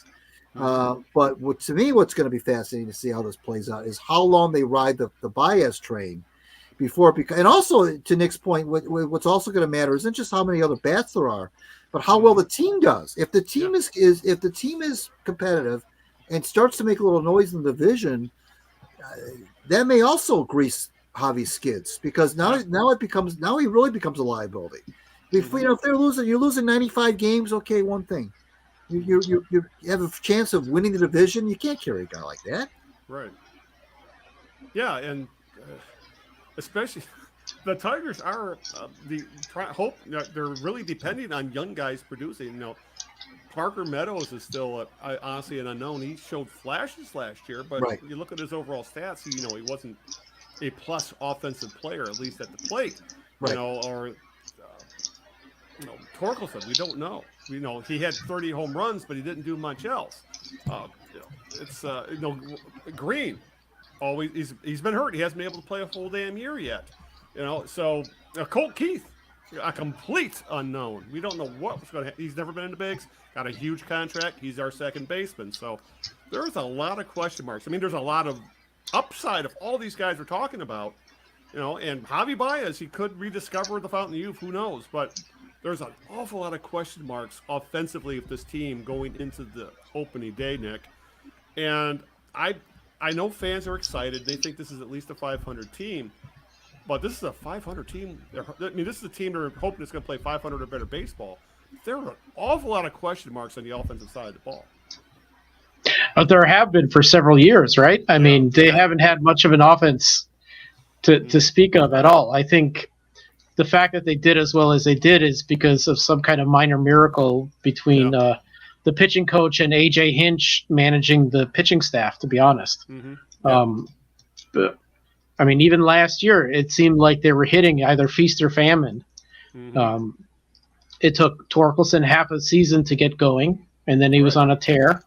Mm-hmm. Riley Green, like, if he can play a full season without crashing into the wall and getting on the DL, it'd be great. I mean, it's young guys, right? It's unpredictable. Like, what did you consider an average season for this group of young guys? Who knows what that is yet? Yeah, that's exactly, because there's not enough track record for any of these guys to say this is a regular season for these guys. You nailed it right there. Right. So you have no idea. I mean, what are you going to be? If you base it off of Torkelson's history, his first season was lousy. I mean, just god awful.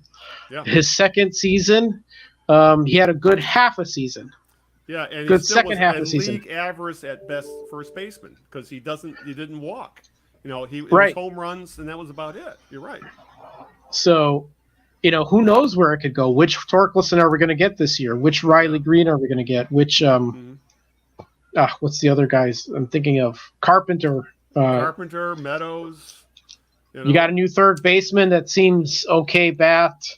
The Tigers didn't pick up any bats that you would say, oh, wow, this guy's going to help us. You mean Mark Canna isn't going to move the needle? I didn't even know who the fuck he was until the Tigers got him. Like, he has some obscure stat that, Harris is wet over, but that, does that mean anything? I have no idea. Right. So, well, Greg, where do you fall on this upcoming Tiger season on all this? Yeah, it's a tough one. When you get to that point, when you're winning 78 games, it gets really tricky to pick what's going to happen after that. 2 years after 2021, when they won 77 or 78, right? People thought, okay, this is it now. They're going to take that next step. They signed Baez, and they did some other things. So they promoted Spencer Torkelson. They signed Roger Rodriguez. They trade right. They traded for Austin Meadows just before the season began. Right, that's right. And everything looked like it was starting to come into play, and everything's coming up Millhouse, exactly. And back into the 90 loss column, and so it's tough. But the saving grace is the division. It's not very good. You've got lousy teams in Chicago, lousy team in Kansas City. Cleveland's okay. Minnesota, I'm never sold on Minnesota because they're always up and down. They're always up and down in Minnesota. Yeah. So I think they have a shot if these kids stay healthy in the rotation of hovering around 500. They got some luck. They got some good arms, and they have that.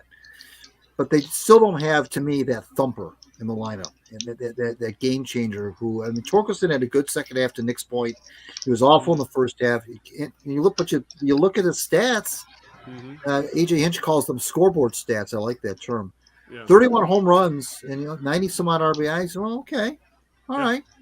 But he took half the season to get going.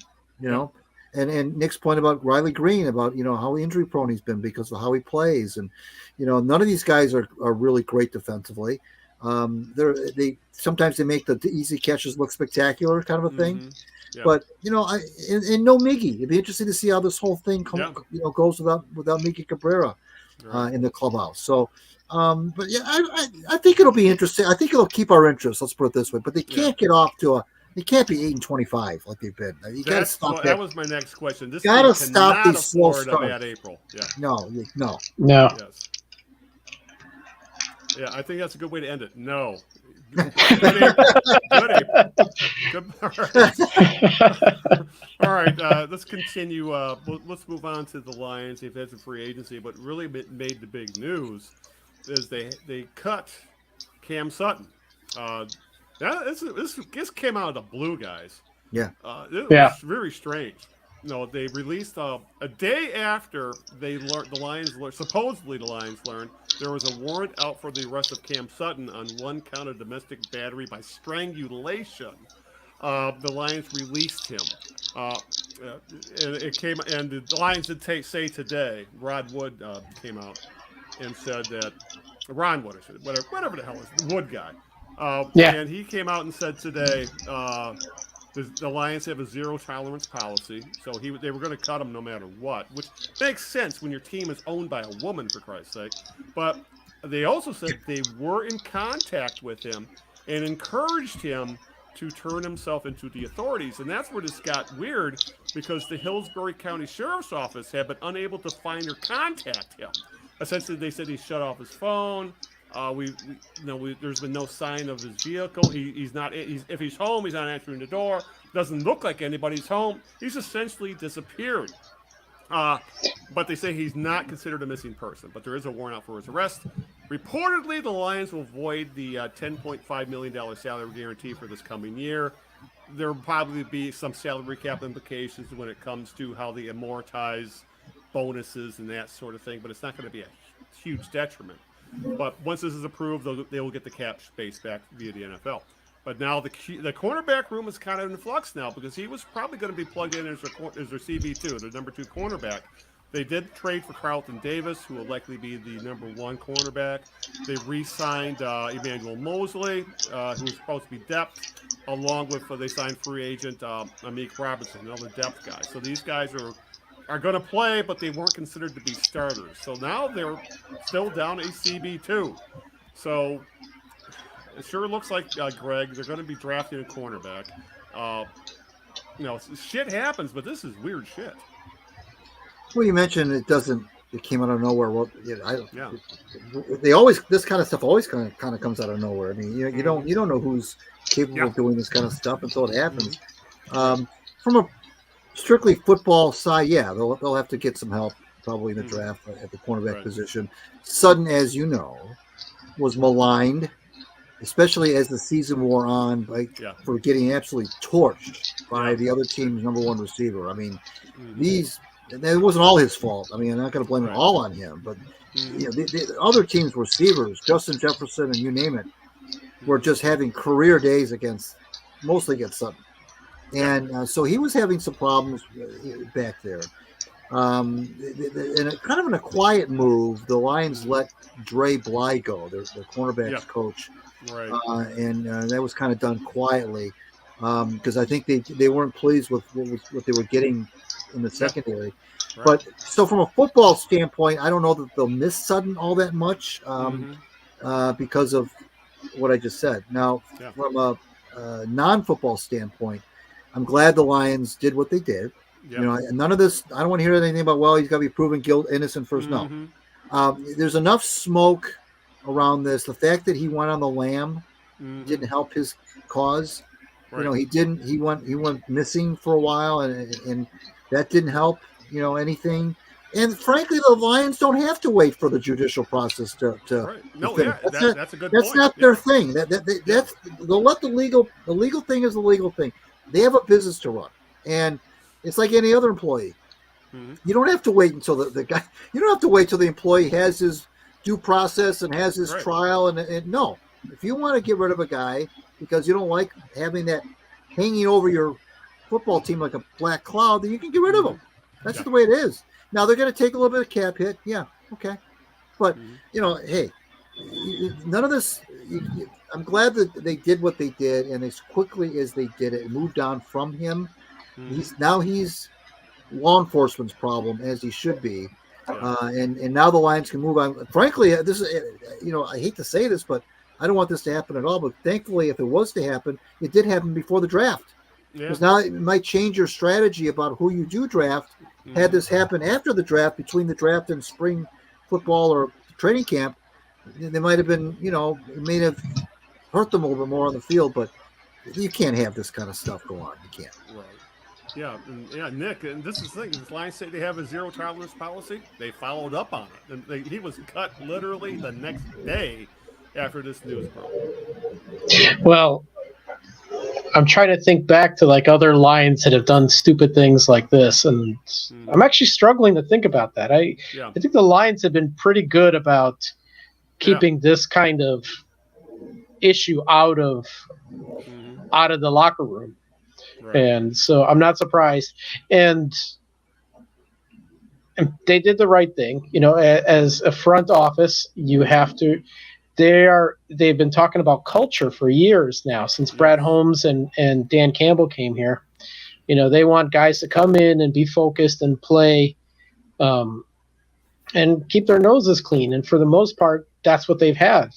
This will be a disruption. I mean, imagine if he kept on playing for the Lions. He's going to be distracted with this shitstorm. Sutton, he's going to be distracted with this shitstorm all season long. He's already getting torched, playing football. So, the whole thing is really weird in his case, because when the news came out on social media that they're looking for him, they've been looking for him for 2 weeks. Yeah, it wasn't like it just happened. It's like, he's like hiding for real. I don't know how long he thinks it's going to last. Somebody's eventually going to find him. So, but yeah, I think the Lions did the right thing. We kind of forced their hand. What other choice do they really have in this case? So, and that's you're right. That's the weird part. He disappeared for 2 weeks, and the Lions said we didn't know about it till the police contacted us. But talking about a way to shoot your career in the foot, he's going to be. I think this career is over. He was a legit NFL back. Even if he did have a bad season as the Lions' #1 cornerback, he was still a legit NFL depth guy. He has a role in the league. He's got to be toxic now because he's not good enough to deal with that you're going to deal with any of this stuff. Yeah, it's different than I kind of said this jokingly, but it was true. Up until the Ray Rice thing a few years back, guys could do whatever the hell they wanted, and regardless of how much they beat up their girlfriends or wives, they basically got a slap on the wrist that said, they learned their lesson and won't do it again, and then they put them back on the field. Those days are over. Yeah. So it's no more of these, high tolerance policies. It's like one strike and you're out. So, and I think that's a good thing, honestly. Yeah, so, you're right. It very much is. Anything you'd like to add, Greg, before we kind of move on? Because we have a couple other topics we want to touch on before we wrap things up. Nope. Let's move on. Let's move on. Greg's in a hurry again, Nick. He's on the move. Yes. All right. We got to touch on the Red Wings. When we last talked, really had a chance to talk about the Red Wings, guys. They were comfortably 10 points up on the they had a 10-point lead in wild card. The nearest they had the first wild card. They were 10 points ahead, the last team out of the playoffs. Well, here we are. Dylan Larkin got hurt. Things went to hell in a handbasket, and apparently, guys, as Dylan Larkin goes, so go the Wings. He got hurt. He missed 3 weeks. The Wings go on a 7-game losing spin, putting their playoff chances in freaking peril. And as soon as Larkin comes back, they get a win over the Islanders. They've kind of righted the ship somewhat, guys. That they had a 3-2 record since that 7-game losing streak. But as I said, they were once 10 points up on the wild card. They are now 1 point out of the wild card, and there's only 11 games left to play. This is I don't know about you. I'll say this, Greg. One thing. I guess if you want proof this team goes as Larkin goes, that's it. We just saw it right there. And the other thing is, we remember the last time we talked about this, we thought they were a lock. And now I have grave doubts they're going to make the playoffs. Maybe in a weird way, this is a good thing because it kind of lays bare the problems that this roster has. I did not think either that Larkin meant that much. I'm clearly he's their best player. There's no question about that. But I didn't think that losing him, because when he went down, it was like you said, it was at a time where the team was red hot. We were talking about, gosh, they're pulling these games out of the hat. And they're winning these games that, coming back in the third period and overtime. And it just seemed to be some sort of a magic about this team. And I just didn't think that losing him, it was, you don't like to lose him. I thought, well, okay. Yeah. They'll probably keep their heads above water while he's gone and just kind of hold the fort down until he comes back. And but they went down the tubes, and it's disconcerting frankly, that one man, as good as he is I'm thinking back to when Heisman was a player, when he was the best player of the team, and when he would go down. And I don't remember the team ever going into the tank like these guys did when Larkin went down. So what I'm saying about laying bare the roster, there's something missing clearly, in whether it's leadership or grit, or I think to the Lions. The Lions just, for some reason, they had that wherewithal to. Now, of course, you could say, well, what if they lost golf? I get it, but I'm just saying, they went through a lot of stuff too, and the Red Wings just, and Al, you know this, and Nick too. I mean, last many years now, they, to me, have been a very fragile team, very fragile, and I don't mean like fragile physically, like they get hurt a lot. I mean fragile emotionally, mentally fragile, where it doesn't take much to put them off their game. Last year was the same thing. Now they didn't have a stranglehold on a playoff spot last year like they did this year, but they had the same fragility. Where there wasn't. It didn't take much. A couple of games in Ottawa to throw the whole thing asunder. And now Larkin goes down, and there's again that fragility. Just. And they've got veterans. I mean, they've got Perron, and they've got King, and they've got DeBrincat, and they've got Sherrod, and they've got a lot of guys a lot of guys who've been through the wars. And they, for whatever reason, no one really stepped up. Yeah. And even Lalone said, look, I was expecting somebody to step up. And the one guy who stepped up, guys, was 20 little young Lucas Raymond. He was the guy. If it wasn't for him, they wouldn't have won any game in that stretch. Yes. And so I'm good for Lucas, but bad for the team if that's the case. And even Lalone said, I think against Columbus, I thought that we quit until we got the goal with 12 seconds to go and then won in overtime. Yes. It's that's what disturbs me about this. There's something missing that goes beyond on the ice. There's something else. I don't know what it is. A Brendan Shanahan type guy, or somebody in a McCarty kind of a guy. Somebody that it will kind of hold things. The Red Wings were always great at that. They always had locker room was filled with character guys, in addition to guys who could play the game. Just they were so mentally tough. Yeah. And these guys aren't, and I don't understand why, because it's not like they're made up of 23-year-olds. I don't get it. I don't know, Nick. This is especially consider. It makes you wonder what Steve Eisman was really thinking when he decided not to do a thing at the trade deadline. He said, "I'm just going to ride with what we got," and then the one guy they called up, they just sent down today because he couldn't crack the lineup. So. It is what it is, and I think Yzerman's like, I'm going to see if this team can sink or swim, and if they swing, maybe we'll see some. If they sink, maybe we'll see changes in the offseason.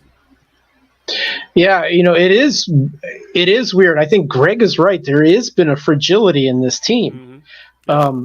Last year and the year before, and it doesn't matter who the coach is either. It was happening under Blashill. It's happening under Lalone now. Like the way it presented itself last year was, they would all of a sudden be playing a good game, and all of a sudden just give up like 5 goals. They'd be losing 7-2. Right. The defense would just like disappear, and a goalie would get hammered. Right. It's like, where the hell is the fight in the defense? Yeah.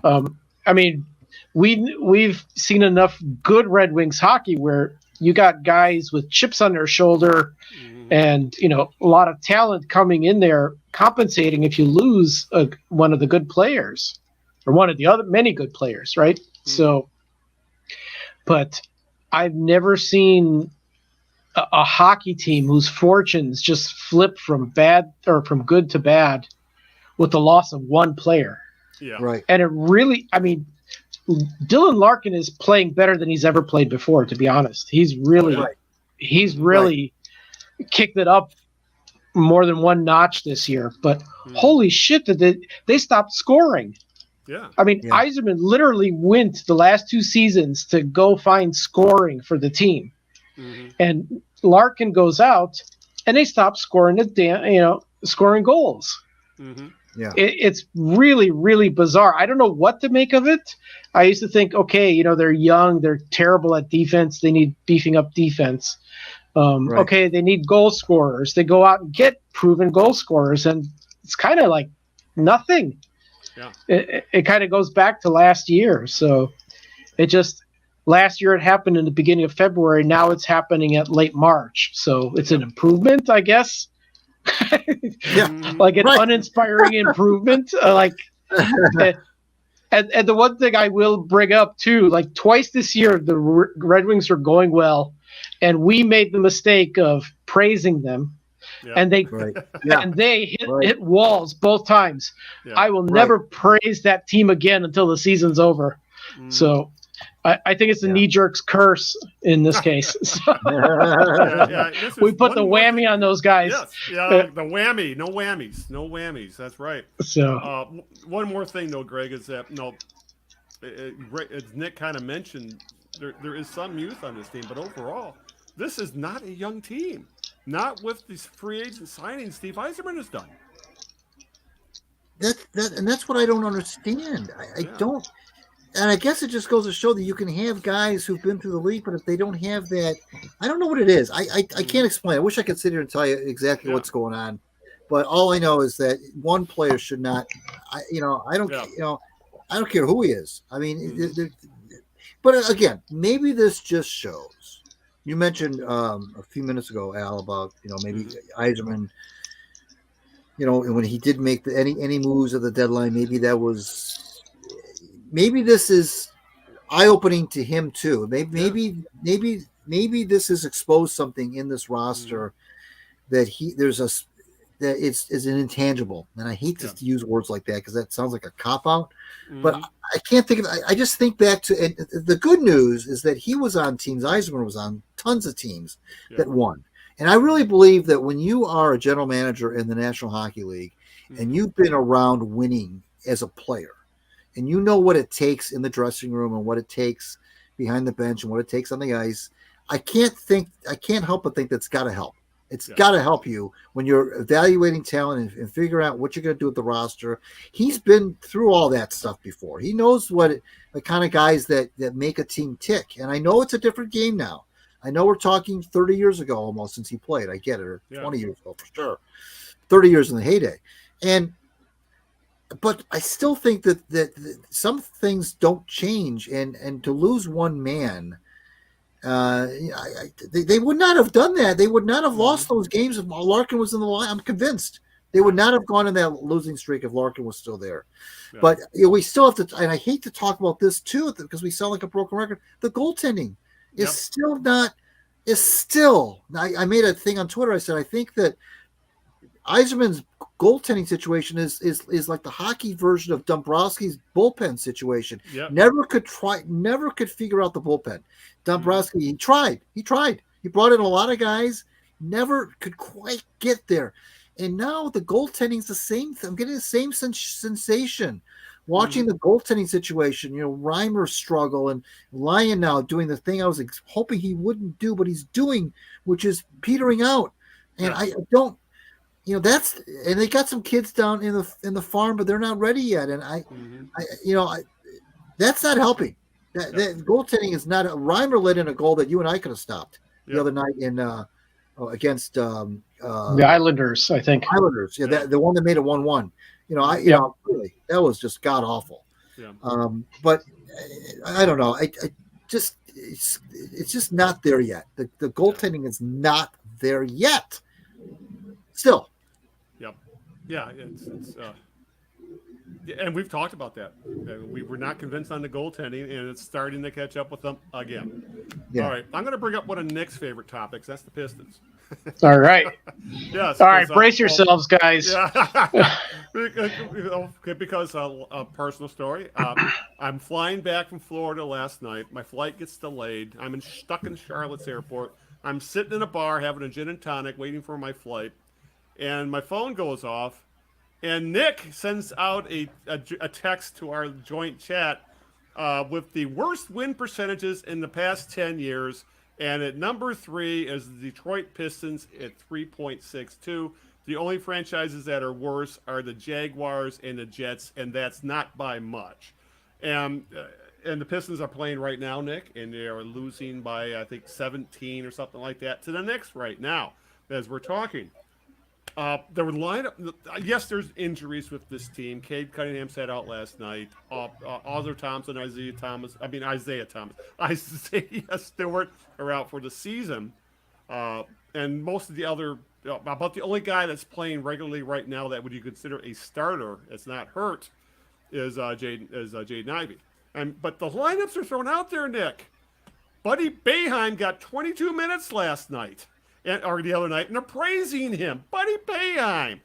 Who the hell's Malachi Flynn? Because I think he played 29 minutes. I have no idea who these guys are. Who is Shimizi Metu? Can you tell me, Nick? I have no idea who some of these guys are. We're like 4 years into the restoration, and they're throwing out a team that wouldn't win the G League out there. I think they're pretty much signing like bottom of the barrel G leaguers at this point. Yeah. First of all, even if they had their starters, their top guys in there, they're still going to lose. Yeah. They don't fare much better than these G leaguers have fared, which probably makes you think, well, basically this is a G League team. Yeah. So, and I see no end of this in sight. They're talking about their core or their core 4 or core 5. To me, it's a rotten apple core still. Yeah. These guys are either way too young and not ready, or there's just not a. It goes back to the old thing. It's not a well-constructed team. It's a terribly constructed roster. It's not only the front office to the blame. The coach does some bizarre rosters too. Yeah. Who on God's green earth starts Isaiah Livers and has a 22% free throw 3-point shooter shooting threes? That's a recipe for disaster. So, and it's just the whole thing is damn bizarre. Yeah. I don't see an end in sight to this. And I think one of the comments from last night in the Pelicans game is I think the Pistons scored 10 points in the first quarter. Yeah. 10 fucking points, that's the whole team, not one player. It's literally, it's embarrassing. Yeah. So, and Buddy Boeheim was a disaster last year. I'm seeing people online talk about it being nepotism because Troy Weaver has a close relationship with John Boeheim, Jim Boeheim. Yeah, Jim Boeheim, the longtime Syracuse coach, and Buddy's one of his kids. So that's why he's lingering on, and they re-signed him this year when I think they cut him last year. Yeah, they signed him to a 2-way contract, for Christ's sake. Yeah, I think they got him going the wrong way, but. But that's the rest of the team too. Like, this is a disaster. I mean, it's a total shit show and with no end in sight. Yeah. So, yeah. I mean, I could go on for another hour, but you may want Greg to kind of neutralize my. Say something positive, Greg. Sure Greg will join the chorus here, I'm sure. But no, I'm not. It's funny. I look at social media, Greg, and you look, especially Pistons Twitter. Pistons Twitter is absolutely toxic right now. And what's funny though is, and Nick alluded to this, the so-called core 4 or whatever they consider the core, and people say, well, the Pistons need to make changes. So some Pistons fans will say, well, maybe you need to trade Dorn, you need to trade Ivy or Thompson, and they're like, no, you can't do that. And I'm like, wait a second, you can't have any untouchables, even Cade Cunningham, on a 12 freaking win team, right, Greg? Right, exactly. Somebody just did a tweet in 2022. At this time, in 2022, they were 19-52. Yeah. Last year, they were 15-55, and this year they're 12-59. Oh my goodness! What does that tell you? That tells you that they're getting worse every year. Yeah. You know what? Who I'm really concerned about, though, guys, in this whole thing. We could go on and we could talk for days about Weaver and whether he should be fired and so forth. I'm concerned about Jaden Ivey because I'm wondering how much of this shit show is stunting his growth as a player. He's regressing. I'm starting to, I'm starting to wonder. I'm at that point now where I don't know if he's not as good as we thought he was, or if he's just been screwed over by the situation. It's messing with his head because I think he is suffering his development, especially Ivy. And I call him out because I do think that he is part of I still think he's part of the core of the future, but it scares me that he seems to be so messed up to me. He's very inconsistent. He'll go off for 32 points and then have a crappy game. I just can't help but think it's hard to develop. It's hard to be positive and develop in a trajectory that's upward when you're in this situation as a player. You've got a coach who's maligned. You've got a front office that's made fun of. You're the laughing stock of the NBA, maybe in all of sports, frankly. And now you've got to try to develop as a young kid. He wanted to be here. His mom played for the Shock and the whole 9 yards. And I get it. That's great. But I just wonder, and I guess I'd ask Nick, do you share the same concern that I have about Ivy? Him in particular, yes, absolutely the same. I have a feeling it's a lot of it. I put more on Monty than I do on the front office in this case. Right. Because Ivy was starting more and more and getting more responsibility under Casey. I think Casey is a much smarter coach. Sure. And whether Monty intended it or not, I think he mind fucked Ivy by starting Killing and Hayes, which was the guy couldn't hit water if he fell out of a goddamn boat. I mean, well, for what it's worth, in the first half tonight, Ivy is 2 for 12, 1 for 6 from 3 tonight so far. Yeah, there we go. Yeah. I think his head's been messed with. I think Ivy has a lot of potential. He's one damn fast player. He can get to drive to the rim in a blink of an eye. Right. And so, he's Cunningham isn't. He really is. You're right. Yeah, I mean, Cunningham moves like Lambeer. I mean, he's about as graceful as Lambeer. So, which doesn't mean there's no future for him in the NBA, but he is not fast at all. But I think whatever happened in the beginning of the season mind fucked Ivy big time. So, and I think it's just the bizarre coaching. I think it comes from the bizarre coaching that's been going on, and roster choice and starter choices, and player decisions in various situations. So, well, the smart choice would be, wouldn't you think, just to blow up the coaching staff in the front office? But do you think it actually happens? It should at this point. You could do that with the front office at this point because there's enough track record of just lousy on the field results. It's harder with Monty because now you just gave him a stupidly fat contract. Yeah. And it's only year one in that contract. So I know. And even if a new GM comes in and says, I want to change coach, you're going to have Goris probably saying, I paid a lot for this guy. We're going to stick with him. So it's kind of a lousy situation, actually. It's a all around situation. Yes, it is. I mean, it's the worst. The rebuild failed.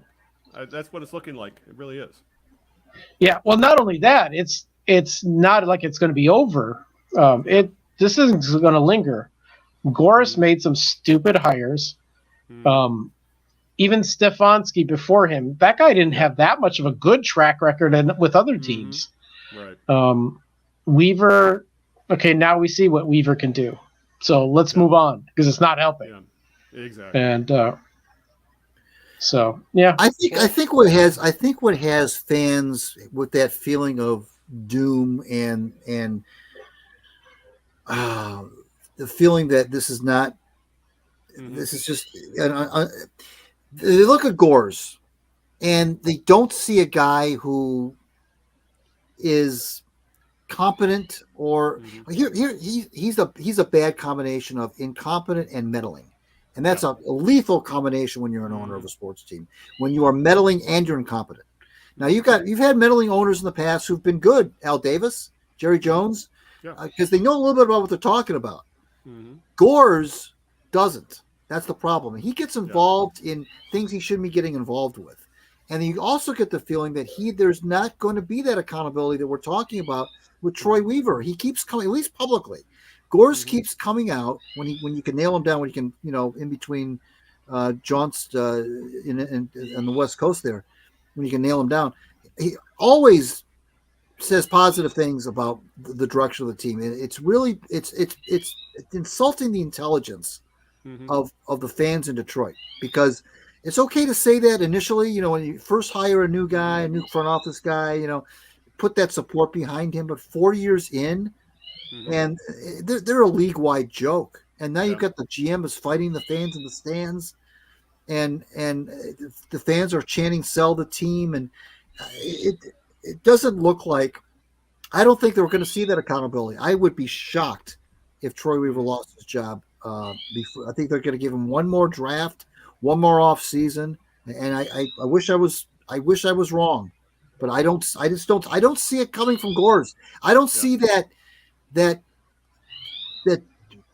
disappointment that an owner should have at this situation. He just talks like it's weird. He talks like everything's okay.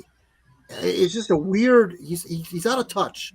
It's a weird kind of a vibe with this guy. I've tried to defend him in the past, Gores. I liked the move back to Detroit. I was pro that. Yes. But I was also pro when they first talked about the move to Detroit back in the early days of his ownership. He stood his ground and said, "Not yet, guys. Let's not. It's not the time to talk about." I was pro that. Yeah. But he's like Nick says, he's made so many bad hires, and now I'm reading more and more about how he's involved in decision making on the court with strategy, and he doesn't know what he's talking about. And there's the lack of accountability is sickening with this team. Sickening. Yeah. Why do I get the feeling that Weaver's going to sign someone like Tobias Harris to a 5-year, $150 million contract, and then the team starts like 2-20 next year, and then he gets fired? That's it. It just really. I think Greg's right. This is starting to smell like what happened with the Lions in the last year of Quinn Tricia, where they essentially gave him the ultimatum. They went all in on some win now moves, and it fucked the team over for a few years after that. Right. So I have a very bad feeling that Greg's right, and that's what's going to happen. We're going to have another off season of all this, and then next year, it's so bad they have to fire people. And if I'm Cade Cunningham, Nick, do you want to stay, even if it might cost you money? I don't know why any of these guys would want to stay. If these guys are competitors, they'd want to get the hell out of Detroit as soon as possible, to be honest. And I mean, they're not like lights out superstars to begin with. So, they'll be rotation players on other teams. Cade might be a starter on some teams. Right. Maybe one of those other guys someday, but they're not finished products. It's not like you have Isaiah Thomas and he wants to get out of Detroit or something. Right. You don't have some guy at that caliber. I mean, these guys are just going to find a job on another team. That's it. Yeah. Yep. Some of them, no way, other team in their right mind would take some of these damn guys. Right. Sure. You mean what? Buddy Boeheim's not going to get another job? Not as a player. I'm going to beat that one into the ground. Not as a player. And there you go. I mean, one of the other things I hear on some other podcasts, which I will not name, it's discussions about, is this a 3-and-D guy? Is this a guy for this scheme? It's like, man, that's overthinking, it's trying to like evaluate one turd over another. It's like, which one stinks more? Like, seriously, it's like, my question is more on a higher strategic level. Like, where are you going with this team? How are you building this roster? How are you making adjustments? Are you making adjustments? Why the hell is the owner kind of meddling in stupid shit? versus or why isn't the owner acting and get rid of the clown that's running the front office? So that's what I'm more concerned about. You can overthink, should they be playing this guy as a 4 or a 5? Yeah, who cares? Yeah. These guys are not going to do it no matter how you arrange. It's rearranging the deck chairs on the Titanic. So. Yes, and that sounds like a good place to end things, because I'm sure Nick could go another hour like this, but it's already getting late. So, yeah, jerk of the week time. So I'll stick with you, Nick. Who is your jerk of the week? Well, we actually touched on it, and this is one that was sticking in my mind. Like last week, I read the article about Bickerstaff being threatened because his team didn't make a what do you call it, the spread or whatever it is. Yeah. That they had. So my jerk of the week is all of the pro sports leagues and allowing gambling to come in and blessing it. And now they're going to start covering up a bunch of stuff because gambling's not going away. So my jerk of the week is the leagues and their gambling policies. Mm-hmm. So. Yeah, I have a feeling that could be an evergreen at this point when it comes to this. Comes to our jerk of the week. So, yeah, easily. Yeah. Greg, name your jerk of the week, please. I'm going to go. I don't normally go into the world of women's sports, but I'm gonna talk about Kim Mulkey. The boy, that's a good one. Yeah, at Louisiana State. She's everywhere she's got. She's kind of like the Bobby Knight of women's basketball, and she's outlandish. She's controversial. She's this. She's that. Well, there's a couple things that come to mind with her. One of them was that brawl that happened at the end of the Southeastern Conference Tournament championship game, where she said some inflammatory things after the game. That was not a good look for her. But then this most recent thing was going off after a game in the tournament just the other day about some Washington Post story that's supposed to be hitting soon. That's supposed to be some sort of hit piece on her. And those are her words, by the way. Right. And she's trying to get in front of it. Mm-hmm. But in doing so, she's hiring anti-defamation lawyers. She's shooting her mouth off about this story, and was supposedly, I guess it's not going to be very flattering about her. Apparently the Post has got a lot of former players of hers that are singing like canaries, apparently, about the way she would treat them. And I just get the feeling that she's just, not good for the game, frankly. Now, you may say that, much like Bobby Knight, that you need people like that. You need those kind of guys wearing the black hats, in this case, women wearing the black hats, to kind of, keep it interesting, keep it colorful. They always use that word colorful. She's a colorful person. Mm-hmm. Well, I don't know if you need a person like Mulkey in college sports, especially now.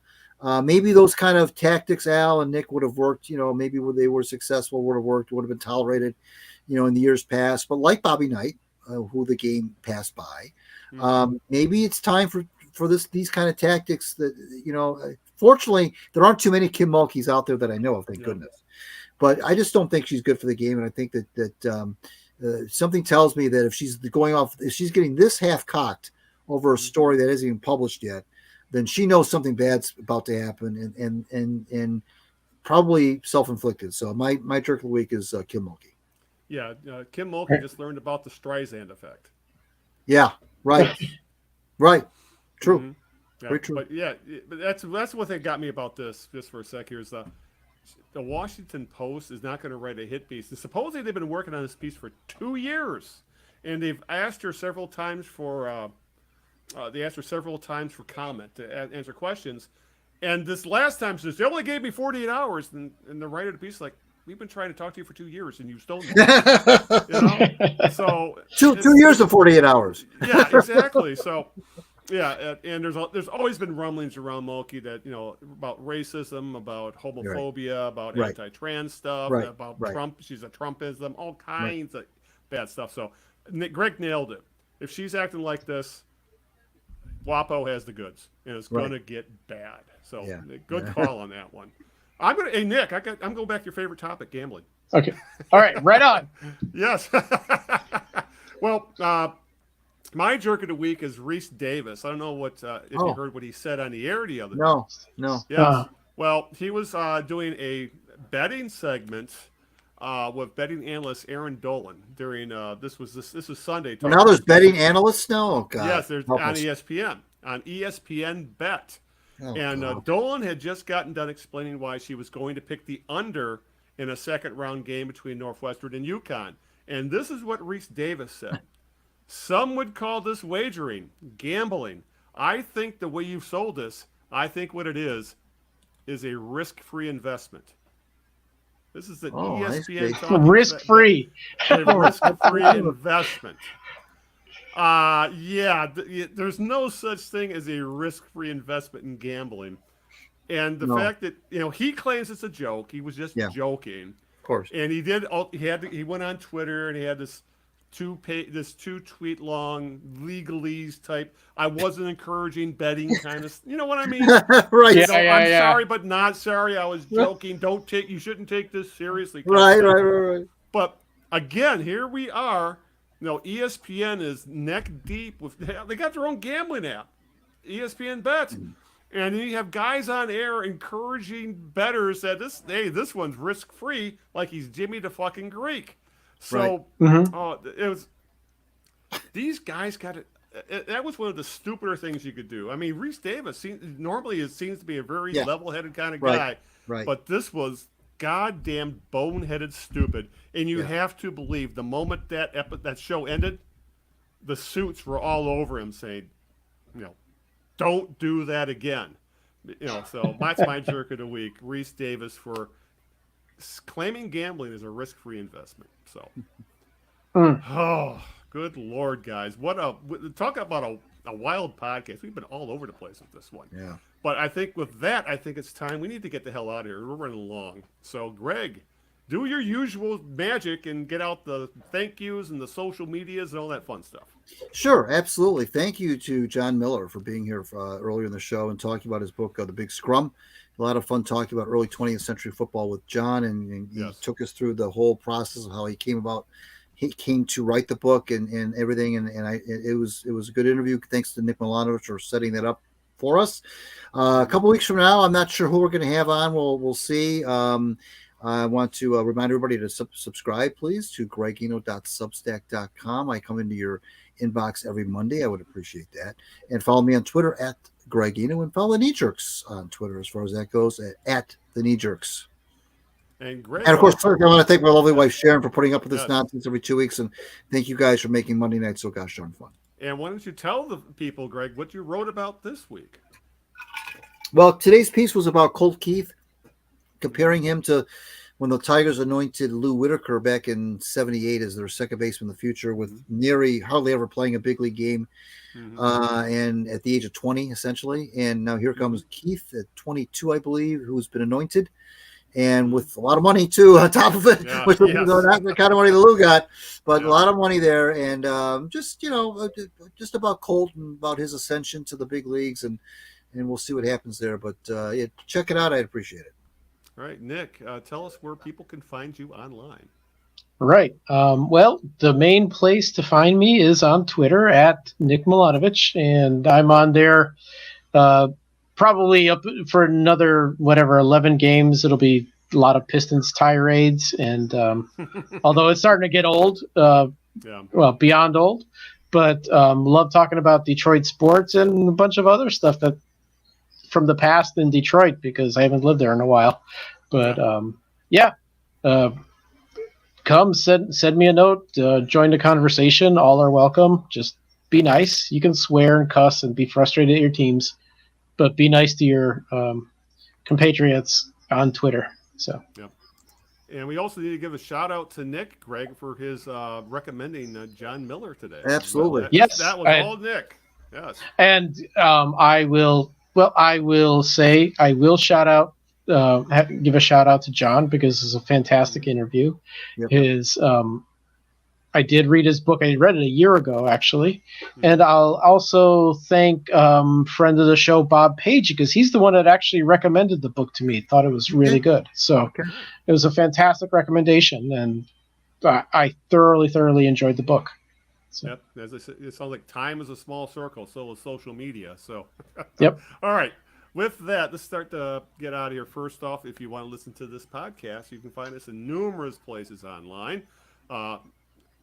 We're on all the go to your typical favorite podcast app, look up The Knee Jerks, and you will find us. We're on Apple Podcasts, YouTube Music. It's called YouTube Music now. They're getting rid of Google Podcasts. Here we are again. Like they got rid of Stitcher, went away not too long ago. Now Google Podcasts is going away. We'll be on YouTube Music. Go figure. iHeartRadio, Spotify. Start singing, guys, so we fit in, okay? Are we like another ZZ Top? Yes. Hey, we're on Amazon Music too. So hey, these are Radio Public. A new one, Ghana, Gaana. I have no idea what Ghana is, but our host points us to Ghana, saying that's a podcast thing. So we're on Ghana, and of course you can find and you can find us on thekneejerks.net. That's our homepage.